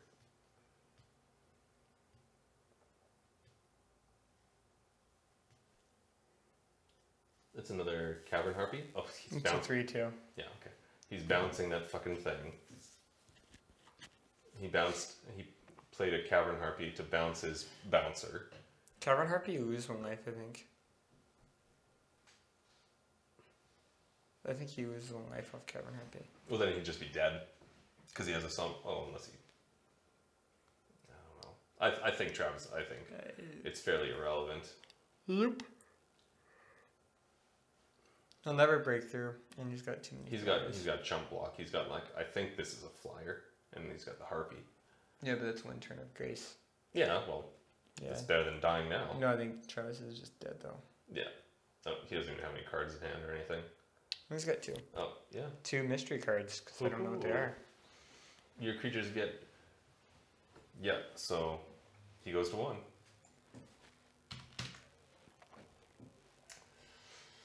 You know, you rip Supreme Verdict. Seems good. Yep. It looks like Travis is scooping it up. No one can beat Affinity. Balanced mechanic is balanced. People. Yeah, Affinity is really... Apparently... Well, first I'm going to grab the mic. Sorry, everyone. That was loud, I bet. Apparently, when Rosewater was doing early designs for the Scars of Mirrodin block when they were going back to Mirrodin, he said that for initial design he was fighting with all the other developers that Affinity should be a returning mechanic in the set.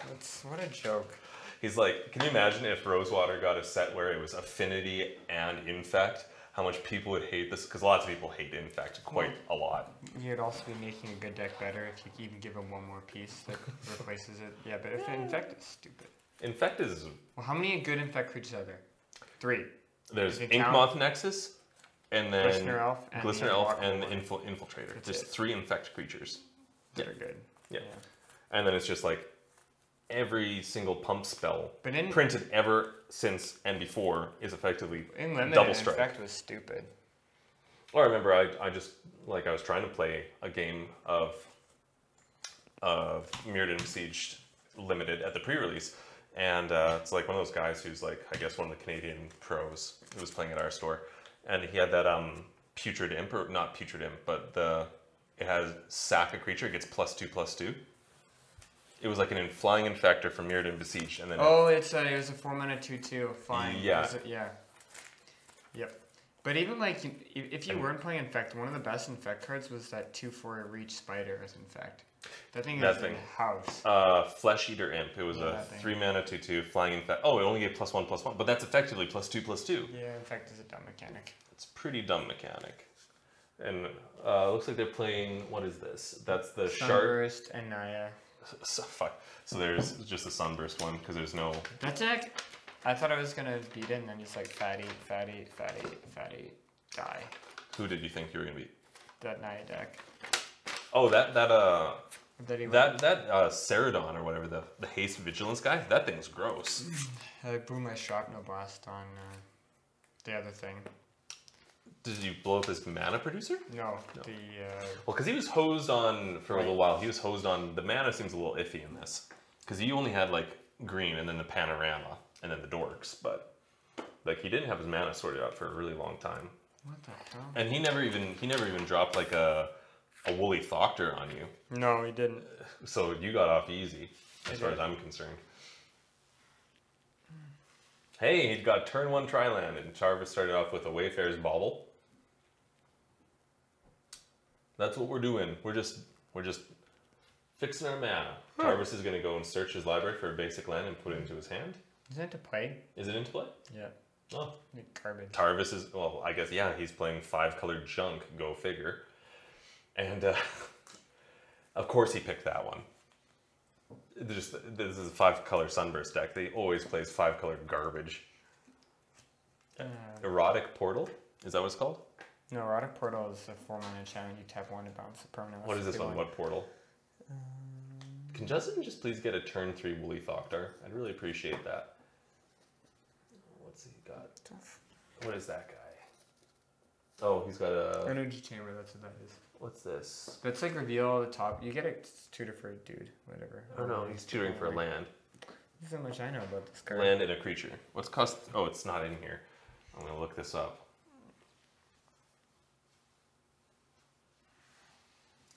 I'm gonna set it to Shards of Alara, since all the cards.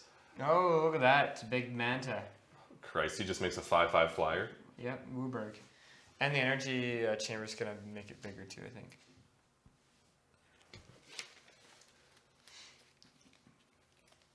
What is that? Oh.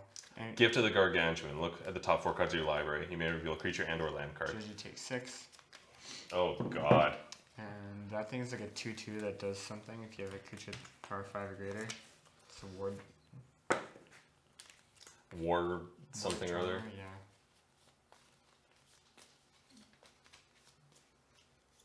Oh yeah, that's a hey, that's the Ceradon Youngling. That's a 5/5. That's a clock. Travis has got a better clock because now he's got a 7/7. and he gets to draw a card because the creature he controlled. Oh, that's okay. Yeah, he's got a 7/7. That's a 2-turn clock. He needs to answer that. That is gross. Christ Almighty. Look at them being so much more considerate than us, like spelling out their life totals changing. That looks like Eater Days, but it definitely is not in here. So Justin needs to draw a removal yesterday, or he's just losing. But that's okay. He's already up 2. He's already technically won the round. But I don't think there's. if he wants to go for the hat trick, get in there for 5. What removal? Oh, we don't know what removal Justin has in his deck because we don't have a list. Yeah, thanks, Oh, Travis. dead. Yeah, the Sunburst deck when you can make a 5-mana 5/5. That's pretty strong. Pretty strong. So, as it stands, Judgy was the overall winner of the pre-constructed tournament. Andrew was the biggest loser because he's so fat.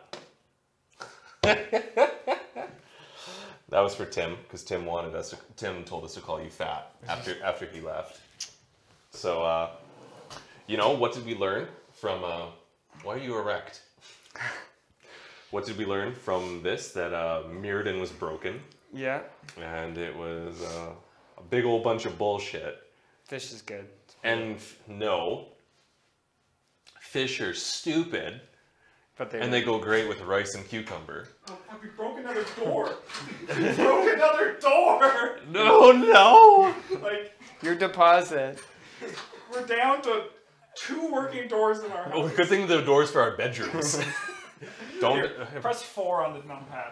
4 on the numpad. There we go. Hey, it's us, but big. It's always confusing. Like the monitor is over here. Yeah, it's and because the you should. camera Oh, is thank here. you. It's because you should look at chat. That's how I do it. Look at you. Mine's is good. So Yeah, sunburst mantas are good. that was really funny. Where was your removal? Where was your naturalize? It was halfway through my deck. Yeah, you get naturalized in the deck. Yeah. Thanks for the deck list, by the way. Yeah. What? All right. I didn't care. No, all right. That was very funny. That last one. Yeah, that got out of hand very quickly. Yeah. I was like, he needs to draw a removal yesterday. Yeah. So hopefully we can cube next week if Ben is here. Well, Yeah. if everything happens, then we'll be playing Oath Draft. Yes. Oh, Because I've got 2 boxes in my bedroom. I've been saving them. We want to play Oath of the Gatewatch, Battle for Zendikar Draft for you guys to watch. And so. I have one that I'm going to be doing. I'm going to be going to the dollar store and buying a bunch of those packs of random cards. And sounds fun. we're going to do a chaos draft. But like Sweet. pure chaos.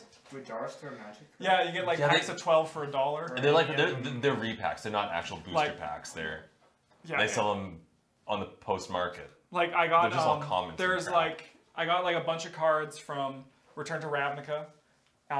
Some from like Lorwyn was about the earliest of modern borders, and then there was a bazooka, like they were like grenade, Oh, yeah. goblin bazooka, whatever it is. Yeah, Goblin rocket launcher. yeah, the really Yeah. bad. It was really sweet. So that'll be the end of our stream. I mean, like I'm still game to play some Magic. We want to keep playing, but we'll do it off stream because we might do maybe a round of EDH. We'll see. We'll talk. We'll talk. We'll talk, but you won't see. Do you want to hand me the mouse, please, Patrick? No. But that was tons of fun. I did it again. You were the champion. I did. I mean, No, he lost. I killed him with the Manta in game 3. yeah, Yeah, but he I was won the best 2 of them. 3. I won 2 of them. Oh yeah, because I played that as shitty red deck. Yeah. Yeah. Okay. Yeah. Yeah, there you go. I I mean- remember. It's It's good to be king. Yeah. That's what it is. you guys rule. We'll be back. I might be playing some video games tomorrow on stream, depending on how it goes. If not, we'll be back at our usual time at 7:30 p.m. Mountain Standard Time on Tuesday for more board game fun. So buckle up for that. This was fun. It was our second foray into Magic. There's going to be many more in the future. Wouldn't it be more fun if your board game stream was just like you were chasing people around with like a board with a nail through it? That would be fun. That would be fun. That'd be a good one. A good board game. All right, so everybody, you guys have a great night. We love you guys. And as always, GG's.